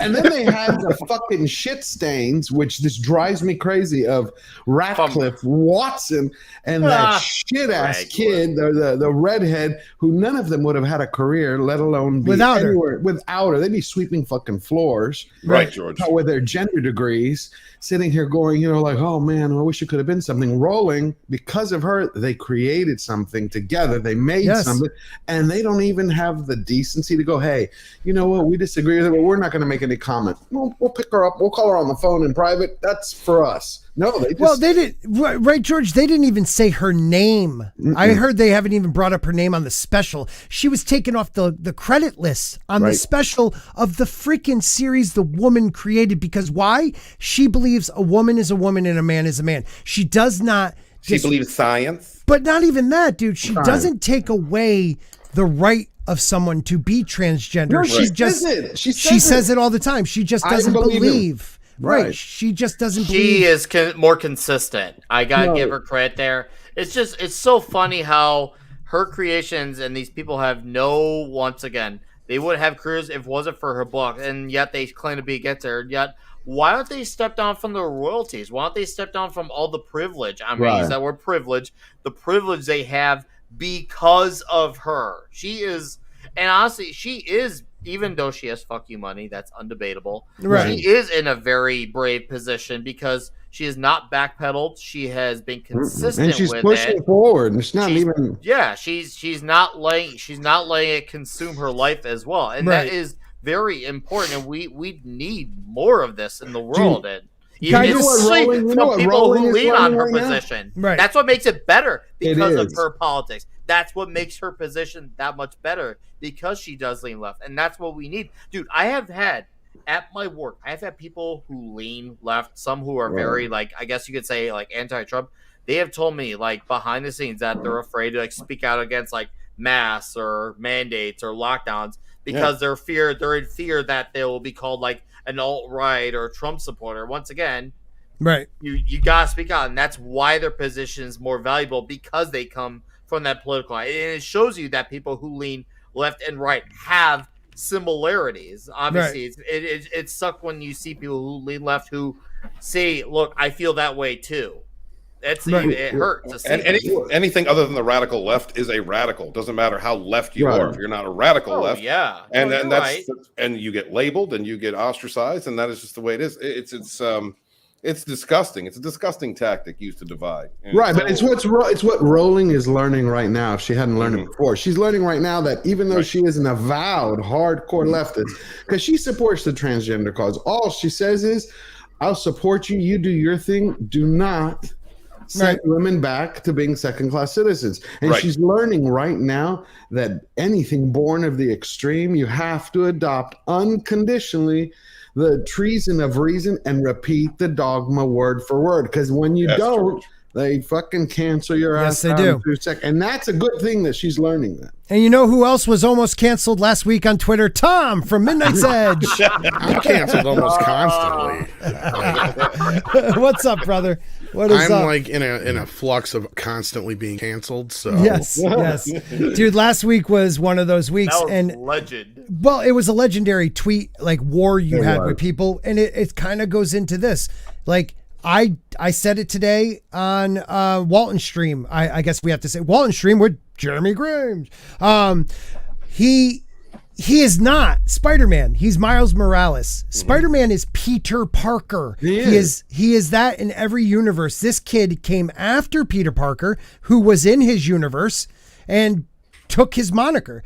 This kid is not Spider-Man, and people lost their shit. Just kind of like what happened to Rowling. People lost their shit because she believed something, and a lot of people agree with you and her. Well, much like Rowling, I was kind of the Marine on the ground, taking the ratio, and so people like Gary and Jeremy and others could follow and not get as ratioed and Yellow Flash and so on. But hey, right. It was scary for a couple of days there. There was a lot of death threats and some craziness. But you got death threats, Tom? Oh, dude, it was insane. At least 4 or 5. I didn't know that. Oh, it was insane. It was insane. I read them. They actually threatened you in Twitter, and they didn't get removed or get. Oh yeah, they got. Well, I reported the ones that were like serious, violent, like DMs and shit. But what would they say? I want you dead. Yeah, I know where you live. I'm gonna find you. I'm gonna kill your family. Shit like that.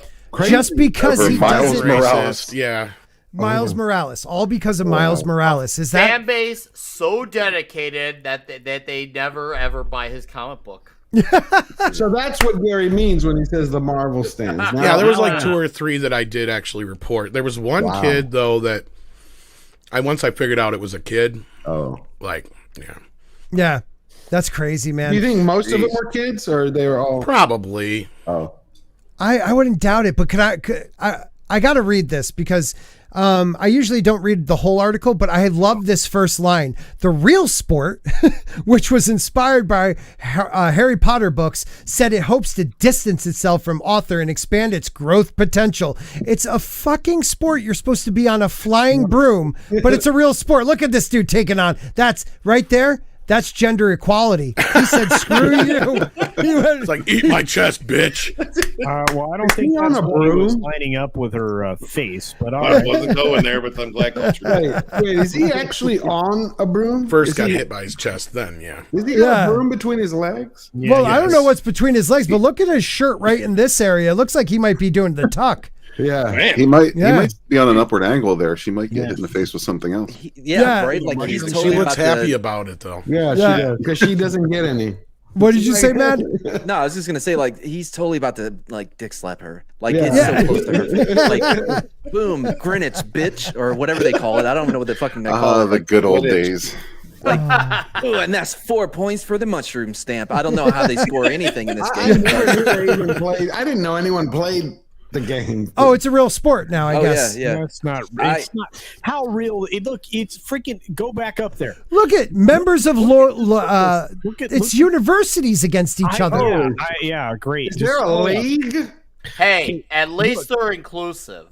No, look at this guy. Look at grabbing their crotch. Okay, so right now, I'm the equipment involved in this real sport right now is like a bunch of irrigation pipes and shit they stole from Home Depot. That's a better picture. And dollar store. I hate to break it to these kids, but if you can't fly, this is only like half a game. Yeah. Not even half, Tom. And can I say, is that a hula hoop with some PVC pipe? Pretty much. It is. Yes. No, hey, my dad made that, man. It's a PVC tee with a couple of inserts. That's like the drip line stuff that's like making the circle, and then like you have like a 1 inch like. Is it going to spray when they throw the ball in? Does it spray him? No, it just does like one of those cheesy little pop things. Boom. The first time I saw this was in the movie The Interns with yes, with oh man, Ben, not Ben Wedding Olsen. Crasher guys. Yeah, the Wedding Crasher guys. Wow. Wait a minute. Let me ask you: is there a video of actual? What the fuck is his name? College people Someone playing? find it. Could someone find the video of this? Let's just watch the video. That's gotta be funny. These guys running around with the fucking broomstick in between them. Come on, that's hilarious. I love this. Oh, go ahead, Matt. I love this is the picture that they chose to use for this article. Yes. Like I don't even think they realize how dominant it's showing that the men are in this sport. He's abusing Rose Tico, though. Yeah. Where's Ray? Where's Ray? Dude, could one of you guys find this match? I'm looking for it. Did you see the guy behind him? He's grabbing his crotch. He's getting ready to go after her. Yeah, they're all grabbing their crotch because they got a stick between their legs. There's a protrusion. This is the Quidditch. If you got splinters in your balls. Hey guys, this is the 6th year of the Quidditch World Cup in Kissimmee, Florida. So this damn. I guess this was in 2013. Holy shit! What? It's on NBC News. Yeah, this is NBC News. Joke. No, it's not a joke, dude. So, real life Quidditch, inspired by the magical game in Harry Potter, is changing its name, citing author J.K. Rowling's anti-transposition in recent years. So, the U.S. Quidditch and Major League Quidditch announced in a joint news release Wednesday that they will conduct a series of surveys over the next few months to decide on a new name for the sport, which will resemble soccer and field hockey, except you have a freaking stick between your legs. So how my balls. Right. Well, how non-gendered name could you get? Like how unoffensive can you make the word Quidditch? Like what do you, first of all, who plays this major league? That's what I want to know. I love that the only picture they could find was 8 years ago. Like that's creepy in a way. I swear. Did anybody know this existed? Not at all.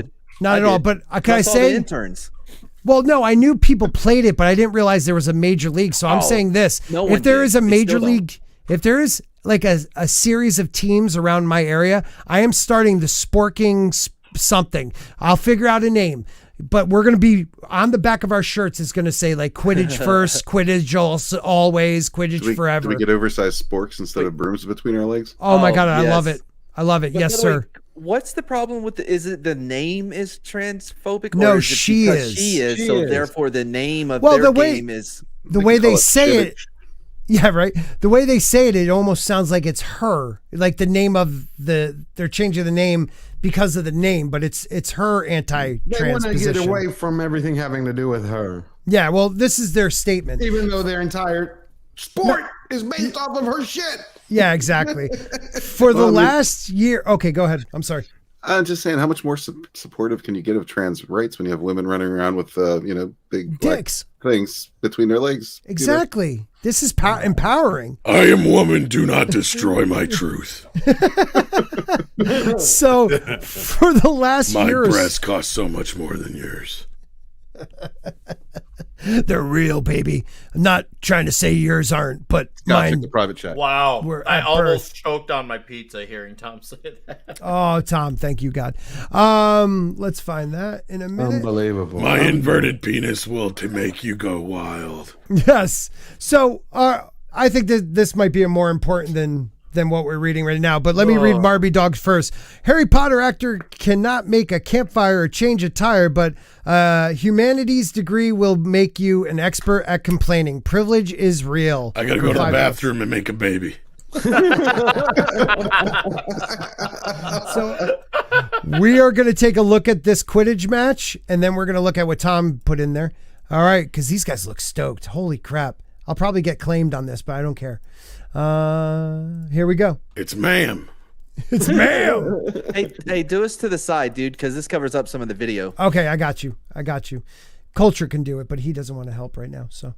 And thank you, Marby Dog, for the super chat. But you should probably take a dog. Yeah, I'm going to take that down too. I'm sorry. There's a lot going on, and I forget. You suck as a producer. I do. That's why I was supposed to have one. Wow, bro. Are they wearing? Do they have mouth guards? First of all, no, hold on. First of all, Ray Lewis and Drew Brees did way better pre-game. Like, come on, man. Yeah. This is diversity in sports, kids, right here. Yep. Participation trophy people here. Ray Lewis, like any dogs in the house. I don't know. Even the girls holding their crotch. Everybody's going for the crotch. I see because nothing they but winners ride on here. brooms all goddamn day. Oh, it probably hurts. They're gonna have so many crotch related issues. Crotch ride. Splinters. Okay, I'm up for a vote here. Let's ditch the brooms and get like mini bikes. Oh, there you go. Oh, that'd be cool. Or like, idea. or those Shriner cars, the little Shriner Yeah, car. something like that. That Yeah, works. I am like already that. triggered by their fucking pre-game chant. My God. Oh, bumper cars, even better. Bumper car. Yeah, because then you could definitely contact people. Definitely Reduce the contact. badge wedgies. There you go. Why not just beat people with it like lacrosse? We're already making it more of a real game. Oh, look how powerful this is. Except nobody fucking flies, so Power presentation or PowerPoint presentation, awesome. Yeah, how Quidditch, did you they also- do the snitch? they do carry it in between their legs. Holy shit! Okay, let me just say this. You know, a lot of guys are playing because a girl looks like that. Fuck They're like, yes. I'm on the team. I love Quidditch, girls. I look like a dork. It's like, well, it's like those guys who are in college and you know they're straight, but they're still male cheerleaders because they're like, I could hold your butt. Okay. Let's move on. Yeah, this is kind of a sad sport. Look at this. I mean, they're not. So if I were to explain Quidditch to someone who had never played before, it's kind of like He beat her. He's a third-year beater, Wizard of Westwood. What He's a the? He's a beater, all right. Yeah. All right, let's get to the game. He's a Let's see master it- beater. Yeah. Let's see if we got any game footage. Let's see the kind of. No, wait, before you do that, there was a Oh. chick there being interviewed. Let's see what kind of chicks are actually. in Okay. this game. There's not some to bad-looking explain ones. Quidditch to someone who had never played before, it's kind of like It was a little bit sport that, past there. No simple way to describe gameplay. Well, she's kind of. I mean, I haven't seen a non-cute one. There are two meta games True. going on. There's a That's why these other Video guys game. are here. you're Yeah, right. totally. Look at these girls. I want to play Quidditch. They're now. college, right? Yes. UCLA. Okay, I just want to make sure we're not creep. Oh, and you get to grab the. Oh, dude, come on. This is totally a fucking sport for men who want to just get the end of the laid. game. It's Yes. the snitch game. The chasers. Oh, look at that bro, dude. Yeah. And Yeah. their goal is to get the Dude, ball I would on take to these throw it kids to the anywhere. house. All Dude, right. let's start a Sporking Quidditch team. I'm convinced there's hot chicks at least. Yeah, there's at least hot chicks. Like, look at this one. Where is she? And they can Really Scott, creepy, bro. What? What's creepy? They're college girls. Just the fact that there's so many. They're college age. 20 years ago, we would have been cool. We would have been cool. Look, see? All I'm saying is I have a little more Carrot support. Top was there. Yeah, they got Carrot Top on their team. I got a little more support for these kids. That is not Carrot Top. Carrot Top lifts Volkswagens for breakfast, dude. I've seen him now. He looks like Dude, the Hulk. he is scary. He's like the Red Hulk. What? Yeah. Oh, That, dude. yeah, that was more like Carrot Richardson. Top was like I know a chick. I know a No, chick no, who no. slept with him once. Carrot What? Top. Yeah, Carrot she said he Top- was a lazy lover. Yeah, Carrot Top. Carrot Top was a toothpick. That's No. when I remember him years ago. No, dude. Oh, no. He is. I'll find a he is- picture. He's Lou Ferrigno. He now, like man. ate 1,200 pounds of human hormone growth, whatever things you call it, and He probably did. 12 years of fucking steroids in one. Yep. Here we Fail go. swoop. This is. You all remember what Carrot Top used to look like. This is him the past 5 to 10 years. Something like that. He looks like he looks like Axl Rose did human growth hormones. It was like he stole Axl That Rose's is so body. fucking frightening to look at. Yeah, homeboy is jacked. He is jacked, but it's scary jacked. It doesn't look natural, dude. It's the face. Look The right face there, is- Axl Say Rose. what you want about him. Motherfucker's making money in Vegas, though. He is. And he's Oh, is he? but he is like next level ripped, man. It Look is how like- ripped the dude is. Well, what? This- Jesus. He's a That's scary. the thing. I can't. People even can look. make jokes at him all they want. They can throw, that movie in his face all they And he's fucking want. rich Chairman as of the board. And it's hell. like, you know what, bitches? Like, He's whatever. Right, and you're right. He is rich as hell, dude. He is rich as hell. Wow, that's. He's definitely in the top 5 comedians of all time as far as their money goes. Yeah, money. Wow, I didn't know he was that high. Yeah. If Prop not top comedian, 10 baby. at least. Prop comedian. Yeah. Marby Dog says Jabba the Hutt was a lazy lover. No one complains. Well, that's because he would feed you to the Rancor. That's why. Yeah. Mecca J says my little peenie. he's jacked as fuck. Mutant Bam Hammer. Looks like a Chucky doll. Don't fuck with the Carrot Top. No. You know what? Eric K, don't worry. You didn't miss much on that one. It's nothing. Hey, can one of y'all bring up that link in the back and share that with everyone? Yeah, hold on. You put. I missed. By the way, I missed everything that happened after that. Fucking Oh, dude, yeah. All to find this pregame. You missed Red Hulk. All this isn't this- even like his best one, but I just wanted to balance out the gayness that was that. Okay. All right. Go full screen. This is the one time I can't blame Mads.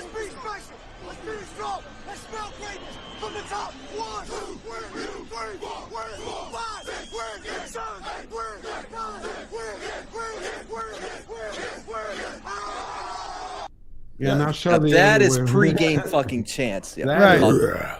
Right. That's very good, man. That was impressive, Thank God man. you cleaned our palate of that other bitch stuff. Oh, that was crazy. But see, I don't blame those kids anymore because I do. No, because You there gotta were so have- many hot girls. So like, Because why full wouldn't you content. play? What does that have to do with selling yourself out? That's the problem with beta males. They're Well, going to go, oh, man, I I'm would gonna get totally laid. play. Okay, call me beta then, because I would totally play a keeper. I'm totally Yeah, Mr. no, not in, Friendzone not in talking college. about Not in college. I was a pimp. I'll stick to volleyball with the men. Yeah. Oh, Yeah, you know that's what? so gay. You know what? Your No, boss it's is the not. other room. Have you ever Right, seen man? Top Gun? Have you ever seen Top Gun? What are What you about oiling Top Gun? yourself up? Yeah, yeah. What's Look, up with Top Gun? Are we? yeah. Oh yeah. Look, if you want to talk about the manliest of men playing yeah. volleyball Amazing. shirtless, Inspiring. Inspiring. inspiring. Okay, and here's the thing. Here's the thing, Scott. Your boss is in the other room. Why don't you call her in there and have her tell us all about your pimp days in college? Yeah. Bro? Dude, I didn't know her in college. I haven't been married 90 years like you. Sorry, bro.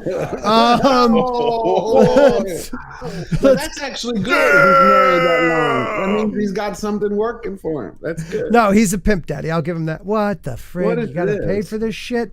Can I just? guess here. It's a special offer, Pay with Scott. PayPal. Aren't you All on this street? really is, though, is just yeah. Oh no, Go to no. Okay. There's that service that allows you to see the whole thing. It's called oh shit, it's free. Well, Tom knows what he's looking at. Archive. Archive. Yep. Well, you guys were curious how much Feige had to do with all this business. How much did it? A lot. A lot. A lot. Really? Yes. Let's see the receipts. He's calling all the shots here. And as they confirm in this, the next 3 Spider-Man movies are going to be an MCU co-production. Marvel Studios is over the fucking label. Who is the one that always has to like walk back her statements? Miss Pascal. Real quick, I just got a text from the girlfriend, her college that she teaches, that she does things at or whatever. Right. They have a recreational Quidditch team. Wow. So they're not pro. They're not pro yet. So when you get pro, you get a better stick in between the legs. I have I have to ask a question, Matt. Is recreational similar to recreational? Recreational. I love how we catch everybody. Hey, I have so a good. question, Culture. Do you feel better about yourself now? Yeah, he does. He does. He feels smart. He just had some great cookies, so he's running high. It's on fine. that. I had some cookies. Well, here's the thing with the whole Tom traumatic Rothman. brain injury affecting my speech. Are you going to start playing victim now? All right, everyone freeze for a second. Still at 61 followers. Thank you, everybody. Tom, what were you going to say? Well, here's the thing with Tom Rothman. He came in right in the middle of Sony at their worst possible fucking time. Mm-hmm. And he was one of the worst things that ever happened to 20th Century Fox. And that is because, and he has made it no secret, that he does not like franchise, superhero, tentpole shit. To him, he likes movies like Taxi Driver and Lawrence of Arabia and shit like that. That's his kind of a movie. I love those movies. And when he came on board, the first thing he did was cut the budget of Ghostbusters 2016, which didn't matter because they had to turn right back around and put all that money right back into it. He cut the budget of Men in Black, whatever the hell it was called, International or whatever. And, basically the only franchises he's really had anything to do with were those two. Venom, basically Kevin Feige came in, and that's the thing is that whole thing was a big mess with Amy Pascal because she was trying to finagle and move and shake and do what she was trying to do behind the scenes there and try to basically ghost Kevin Feige, leaving the world to believe that the Spider-Verse was connected to the MCU somehow.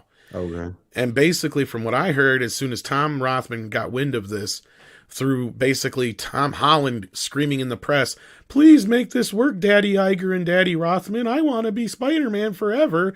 He basically said, what the fuck are you doing? And I remember that. I totally blanked on that, but you're absolutely right. He did do that. And so at that point, they got the new deal in which Kevin Feige pretty much took over everything. And Amy is just there. So her last thing that she really had anything to do with was Spider-Verse. Okay, Tom, I have a question. How does it impact them when the public believes that this is a Sony win? Do they not care? It is for Sony in a way, though, so that's why I can't argue that point. They're getting, like Culture brought up, they are getting the lion's share of the money. Yeah. But basically what it is it's Marvel Studios producing this film for them, so it's like, it's not the equivalent of a negative pickup, but it's the same. Basically, Sony paid for a big portion of the budget. Mm-hmm. Marvel went and made the movie for them. They brought the movie back to Sony. Sony distributed it. That's kind of the basic version of how it works. Do you think it'll cause friction inside if like Feige sees that Sony's also getting the credit for it, not just the money? Like, hey, look, the MCU sucks and Sony just kicked their ass. You think? I think he's paying attention. I think that we saw a moment when a lot of this shit hit him hard, and that was when he publicly had to admit that he underestimated Chapek. Oh. Because you got to remember, a lot of the Spider-Verse movie was one of the last things that was filmed before this new batch that's coming up. What about Eternals? Because he pushed the hell out of that. And that was filmed almost 2 fucking years ago. That's the thing, or over 2 years ago. Like that's the thing is Hawkeye, Spider-Man. Those are the newer things we're finally seeing. Because when the lockdown happened, they were still in the midst of shooting Falcon and Winter Soldier. So Eternals wasn't shot this year? No, Eternals was shot almost 2 years ago. Oh, if not more than that. Okay. Wait, so they did do some reshoots though, but yeah. Tom, what accounts for the such differences between a Sony Marvel movie and a MCU Marvel movie if Marvel proper is the one making both of them? If they're being here's made the by thing. essentially the same team. People got to remember that for the first 2 Spider-Man movies, they had a 25% different clause, and I know that's not probably the exact amount, but that's why you have MJ, who's basically Well, that's why they couldn't use the original Mary Jane. Right, they have right. an MJ who's basically a reskinned character. Same thing with Ned, and same thing with all the other Flash Thompson and all these other characters. Lack of So they had Uncle this Ned. deal that for those first 2 movies, they couldn't use any of the original versions of the characters. Now, with the new deal, that went away. And that's why in this latest Spider-Man movie, without getting into spoilers, we not only get more comic-accurate versions of certain things, we actually get original versions of these characters that have showed up in other movies. That's already well known. Right. So, like, that kind of has gone away. And you even have an end credit scene, without giving too much away, that gives not only the certain fans, but Kevin Feige his cake and eat it too when it comes to one of his most favorite villains. Right. And y'all know what I'm talking about, because he hated what Sony did. That was when Sony had some more control, was a few years back when they made Venom. That was like a big fuck you to Kevin Feige. Yep. Right. On Amy Pascal's part, because she knew that that was one of his favorite fucking characters, and when she did that, and did it the way they did it, that pissed him off, because she knew that that was one of his favorite villains, and that was, you know, was one of the things that when this all kind of happened, you know, I didn't know what was going to be done with that, and now we kind of have somewhat of an answer. Right. But going forward, like, Morbius is connected with this world, because Michael Keaton's in it. As far as how the ending of this movie goes, it's left open to where if this movie were to have tanked, Sony probably could have just went like, "Yep, see you later," because all the stuff was signed just in recent weeks here. Because right up until just before this movie came out, Tom Holland hadn't even signed his contract yet. And from what we got from him is he has basically the 3-picture deal from Sony and an open-ended deal for MCU films. So that basically opens it up in a way that he can appear in just about any number of MCU movies. And it makes sense because MCU has been lending Sony a lot more of their characters than Spider-Man characters that have been popping up in here. Plus there's the deleted scenes and stuff that we know about and some who may not. And I think it's like there was a courtroom scene. I'm not going to get into too much of it, but one character that's already been casted, so publicly people know this, is Aaron Taylor Johnson's playing Kraven. He was supposed to pop up in that courtroom scene. I thought he was, And I think that's why they announced him like last month, because he was still in an early cut. Yes. Why did they remove him? Do you know? I think that's going to show up in a later series without getting into spoilers. I think they want to streamline this movie and just exactly what you're saying. So there's still a big connection between the MCU and these movies going forward. Am I fucking muted? Yeah, probably. You were till now. Yeah, wow, No, that was I weird. was asking who the fuck is cast as Craven? Aaron Taylor Johnson, the guy who played Kick-Ass. Quicksilver. Oh, I Kick-Ass. like him. Yeah, he's really good. Think I loved his Quicksilver. Right, but how do they bring him back into the MCU if he was Quicksilver? He looks Multiverse. He looks different, and he's completely yoked. The dude has been working out. He's always been yoked. Are you serious? No, he's even bigger. He's he's giant right even now. more jacked. Well, think about Craven, right? Culture, Craven is a culture, huge hunter. culture. Craven's a monster. He's a monster, dude. I think they. This is the one time I think they finally got this dude's casting right. I'm not a monster. Yeah, I'm serious. He's going to be an amazing Craven, right? And that gives him at least 2 films because as Tom knows, Sinister Six is around the corner, kids. Yeah, they're building up to that. Yeah, but wasn't he supposed to have multiple films with Quicksilver? He was originally, and then they killed him in Ultron in the first movie. I think that a lot might of people have been said a red herring. I think. Well, I heard a lot of people said that it was a red herring, but they regret killing him as Quicksilver in Age of Ultron because they realized how good of an actor he was, but they did it to move, to actually be impactful, it should have fucking been Clint anyway then. Right. Right. I'm going to walk out this door as an Avenger, Seeing the whole Hawkeye thing like we got now, I kind of wish they did kill him. Yeah, right. Except I'm sorry. It gives me the opportunity to say the following, Mad, which is Whoa. which is Someone's excited. Clint Barton is Hawkeye. He is. Yes, Hey, when Hawkeye's in 5 minutes of his own show, he's amazing. He's amazing. And I mean, I was giving mad shit earlier in the chat, but no, he's right. These characters, all these new revision versions of these characters, like even Ethan Van Sciver said it to me on Twitter to back me up on the whole Miles Morales thing. He's like, they have all been created basically for 2 reasons. One is a windfall in case these court cases go the way we all pretty much think they're going to go, because there's no way Marvel and Disney are going to want to hand out money every time they have to use one of Ditko or Stan Lee's or whoever's characters. They'll get in Riri Williams or whoever.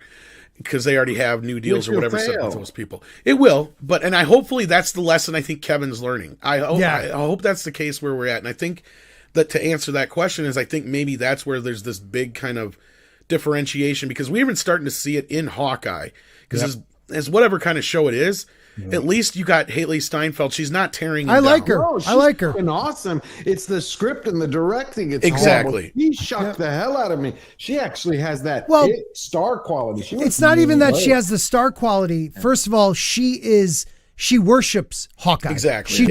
She doesn't beat him down and say he's lesser of a man. She's obsessed with him, and not in a creepy way. She's just he saved her life, and she will always thank him for that. And I think him and her and Pugh, like freaking Pugh is an amazing actress. Yeah, I think I like her a lot. Oh my gosh, she's smoking too. And I don't agree on Pugh. I think she's great in Hawkeye. I don't think she's a great actress. I just think Steinfeld is fine, but Pugh, she was awesome in Hawkeye. That And last I gotta episode. imagine that Feige. I think And I gotta Everyone imagine take a that- second, Tom. And I'm just going to say, I got to imagine that Feige did hear, like, the Russos griping about what they did to the Infinity Stones and shit, and how they basically said publicly they didn't plan on coming back to Marvel. They're not ever coming again. back. Yeah. So I'm sure there was something there that also he probably got a talking to about, too. Well, Chapek is not pleased with the movie properties right now, right? In the last quarter, they were negative $87 million in the film side. Well, and the only reason I bring up the Russos is because they're the ones who have made the most successful Marvel and pretty much cinematic film of all time.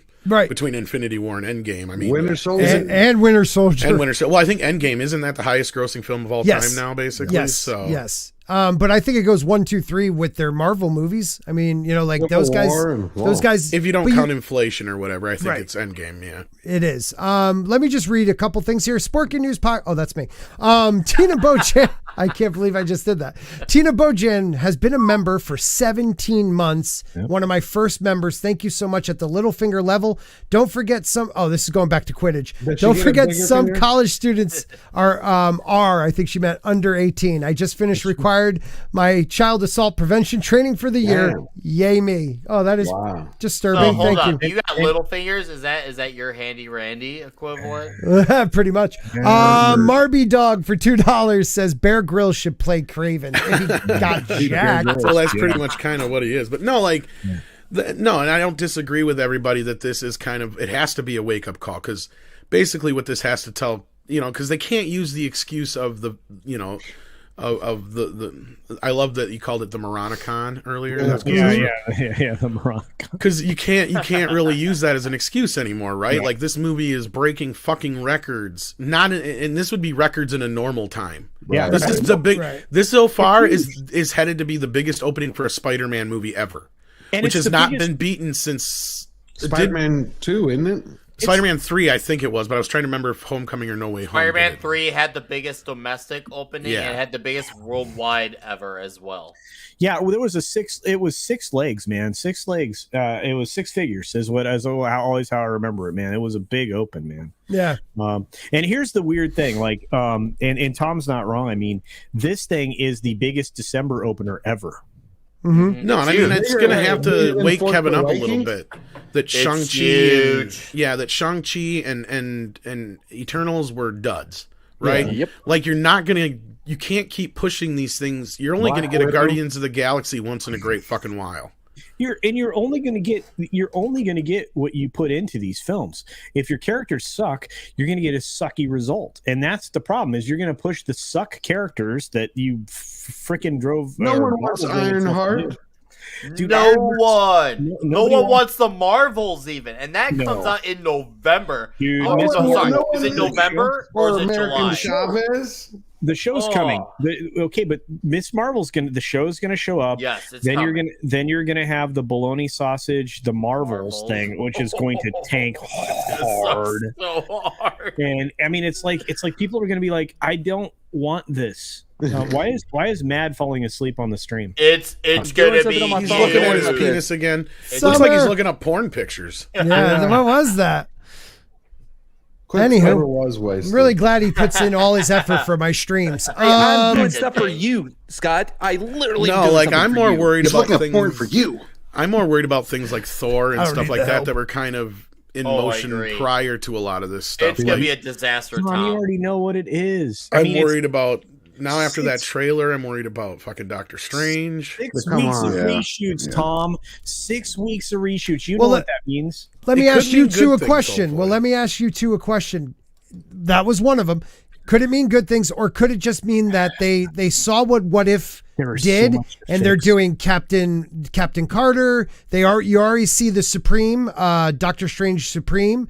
You know, like, I don't care if we spoil that because that was a trailer that should be released any day now. So, like, do you think this is their way, Multiverse of Madness with America and Doctor Strange? Is it their way to move some of these what if characters in and some of these alternate versions of the characters we've come to know and love? You mean the failed characters? Yes, we're going to see a lot of failed characters start out from. They're already adding one in the comics. Sorry to cut off culture, but they are already announced one last week for the comics. Here and here's where I'm gonna agree with Tom. Because he and I are on the same page when it comes to what's going on with Doctor Strange.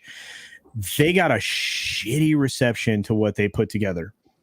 It's so bad. By the way, pickups. How long do pickups usually take, Tom?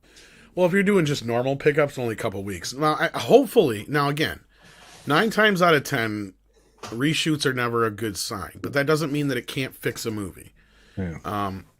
That could be a case here because, like, I have faith in Sam Raimi, and because I've been saying this since he's been brought on board. I'm like, you don't just bring Sam Raimi in to direct Doctor Strange 2. Right. But wait a minute. You brought in Sam Raimi, and now you're reshooting for 6 weeks. Well, there may be a reason for that. Like, that's Good the thing reason. is we don't have the context. Right.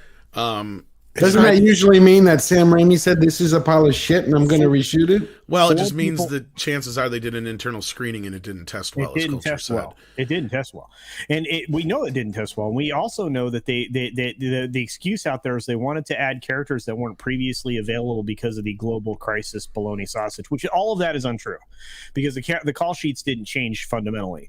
So it's like I said, I mean, it's more than pickups, and when you're looking at 4 weeks of extra, that's 50, 60, 70% of a movie, depending. Mm-hmm. So, movies like this are depends on what they're shooting. That's true. Let's not forget, though, as far as the MCU goes, a lot of the is great. As we all love Sam Raimi, we know his legacy, respect it. We gotta remember, this is not your typical movie studio as far as directors go. A lot of these directors are sometimes director in name only. They're hired guns. They get the who credit told us of that, being a director. Nick? Who told us that? Someone. Well, no, not somebody here, but who was the director that said, like, they came in and they already had, like, all the action scenes? Edgar Wright. Oh, Edgar Wright. Yeah, Edgar Wright. Edgar Wright was following there was that a couple situation others, very too. closely. I followed that Ant-Man situation very closely, and, like, I get Edgar Wright's reasoning for why he bowed up here, but to be fair, in Kevin's defense, they did let Edgar know before they got on the movie, this is going to be part of the MCU. They did let him know. And well, we actually put Edgar a video Wright out that wanted actually it dives to be deep into that. self-contained. Yes, I've seen it. Well, and it's partially his fault too, because he wasted so much time to do it. Because if he would have done Ant-Man, when he first. Yes, he held off on. I'm sorry, Tom. I keep hearing a chair. I think something's like creaking in my house, but then he just goes, "Do you keep hearing a chair creak in your right ear?" And I'm like, "Yes, I do. What is that?" Because I kept going like this, and I was doing the same thing. I'd be like, I was like, "What is going? What do?" It was. I'm sorry, Tom. I'm sorry, but that was. Thank God somebody else heard that. I'm like, "What is happening in my house?" Tom is right. They held off on the movie for so many years. So he kept putting it off for who knows what. Oh, it's and because they got onto it. But why did they hold off, and why didn't they? First, the thing was when they first brought him on, I believe it was going to be at Lionsgate, and it wasn't like it was in the early bits years of the MCU. So, like at that point, Edgar had a lot more, freedom to do whatever pretty much he wanted to do with the movie. And then he kept putting it off because he had this project and that project come up. And then the last final kind of straw was when The End of the World, or This Is the End, or whatever the hell, the End of the World, whatever the name of the movie is, the third movie in that trilogy he made. One of the guys who was involved in that was dying, and they wanted to get it done ASAP. So they let him do it, but then basically it kind of was at the expense of Ant-Man. And at that point they had reached like an impasse because he was like, I can't conform to all this shit that they want me to do. And Kevin's like, well, unfortunately we have to now because this is where we're at in this universe. So they just, and from what I know, it was like, there was no like huge blow up or a bad blood, anything. It just came to the point where they were just like, because they even used a lot of Edgar's ideas. Yeah, he got a writing credit. As far as I know, it was a friendly kind of mutual thing to. But they just disagreed. They just disagreed. Let's do this. Let's say this about Sam Raimi real quick. He's not made everything that he's made has not been gold. The dude made Spider-Man 3. I mean, come on. Yeah, but how much of that was oversight from Sony? Even let's not forget. But that answers the question, doesn't it? Doesn't that answer the question? Here's where I'm going to defend Sam Raimi. If you have the original Spider-Man 1 DVD edition, yes, I do, and I know what you're talking about. Record all the way back saying he was never a fan of Venom. He said it in interviews. He was never a fan of Venom. Setting up Mysterio. Sony wanted Venom. Sony wanted Venom because obviously that character brings Avi Arad did. All right, okay, so he followed that. Avi Arad, but you get what I'm saying. And he did, because it sold toys. Yeah. But let me just say real quick, and then Culture jump in. All I'm going to say is that answers the question. He bowed to what Sony wanted, just like someone going to Marvel, him doing Doctor Strange. He could easily bow to what they tell him to do. Go ahead. And that's the problem. And this is what I'm going to say. So he followed Spider-Man 3 with Drag Me to Hell, not exactly the greatest film in the universe. Then he followed that up with Oz the Great and Powerful. Oh, that was terrible. So let me ask you, how much faith do you have in the control or the power that he has going into Doctor Strange? I have none. You're right. This in Raimi's defense. Venom wasn't the worst problem with Spider-Man 3. It was the fucking Sandman bit. And I don't know how much he had to do with that. I think he had more to do with that. But no, regardless, I feel like that was just a movie his heart wasn't in. Yeah. And Drag Me to Hell was a movie he did afterward as a palate cleanser. Right. It wasn't a good it was a. And I actually liked the Oz movie. But here's the thing with Sam is I think he didn't so much buckle to the demand of the studio as he did to them saying, but that's what the fans want.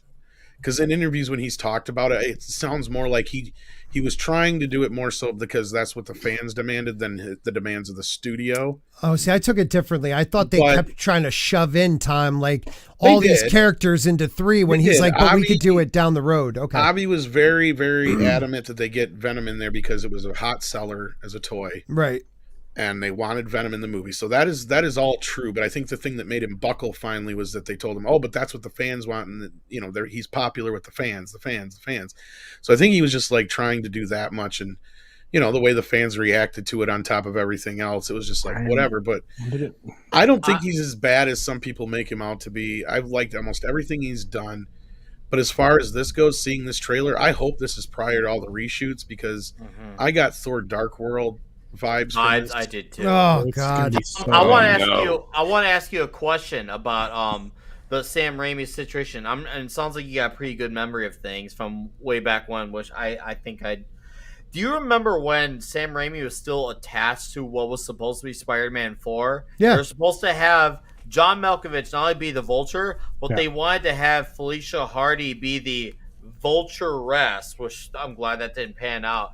Do you know if that was an Avi Arad move, or do you know if that was a Sam Raimi move, or do you not recall any of that? Because I do remember that being a thing that was heavily talked about. Writing the story for that. Ben Kingsley was. I don't remember who wrote it. It was supposed to be Malkovich, who was supposed to be Adrian too. No. Malkovich. No. It came down to the writer. I think he wanted Ben Kingsley for Sam. Sam Raimi did, I think, originally. Sam Raimi wanted Ben Kingsley because they're talking Malkovich.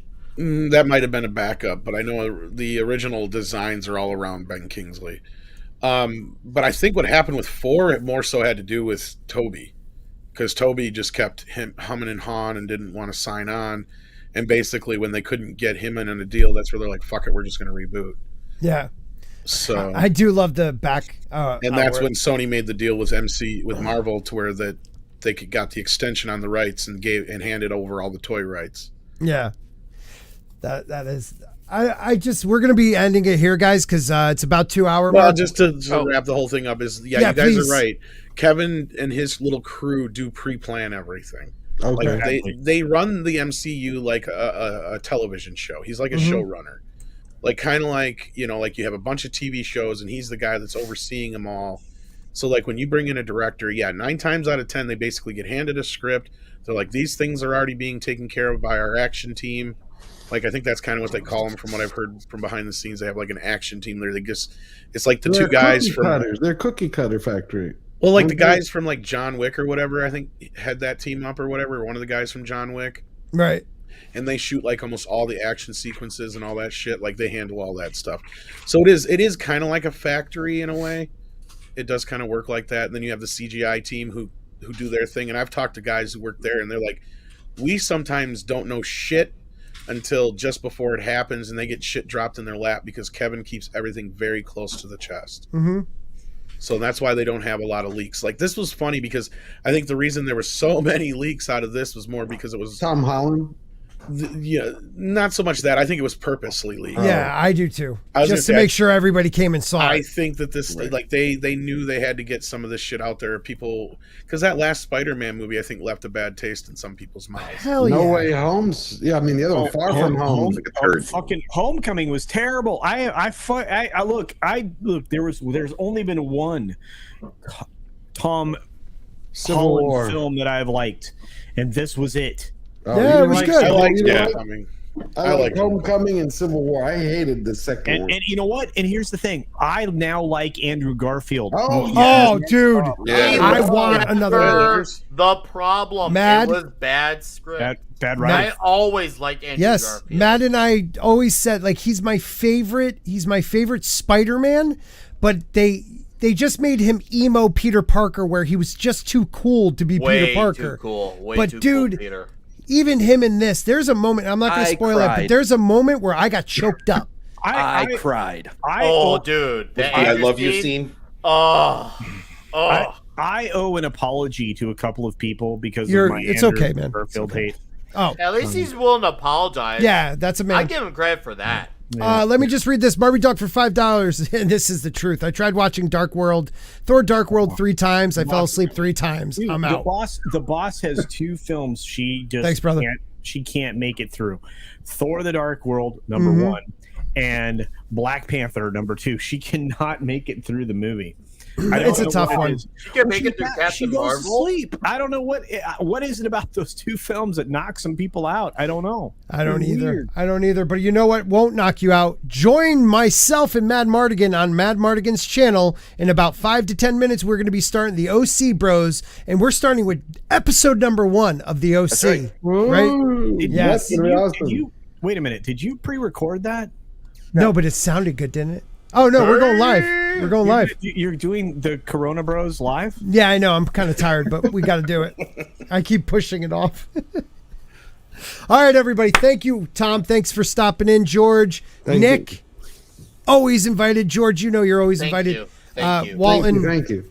It was a pleasure to take a dump with you. Thanks for having me. I loved it. It was hot and steamy as it should be. It should be, and we did really well. Thank you, everybody. Culture, love you.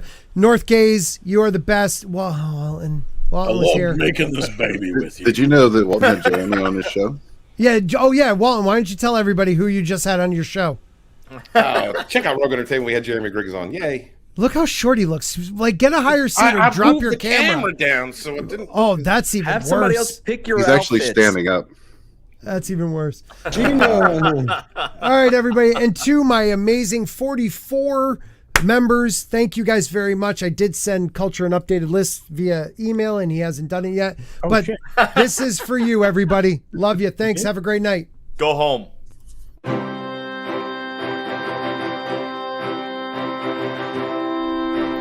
Wash your hands and wash your ass. I know Jeremy. This part always gets me horny. Doesn't it? So jealous. Sporks are sexy. Yeah, you got a nice rack, Scott. I'm a witch. Good night, everybody. Good night.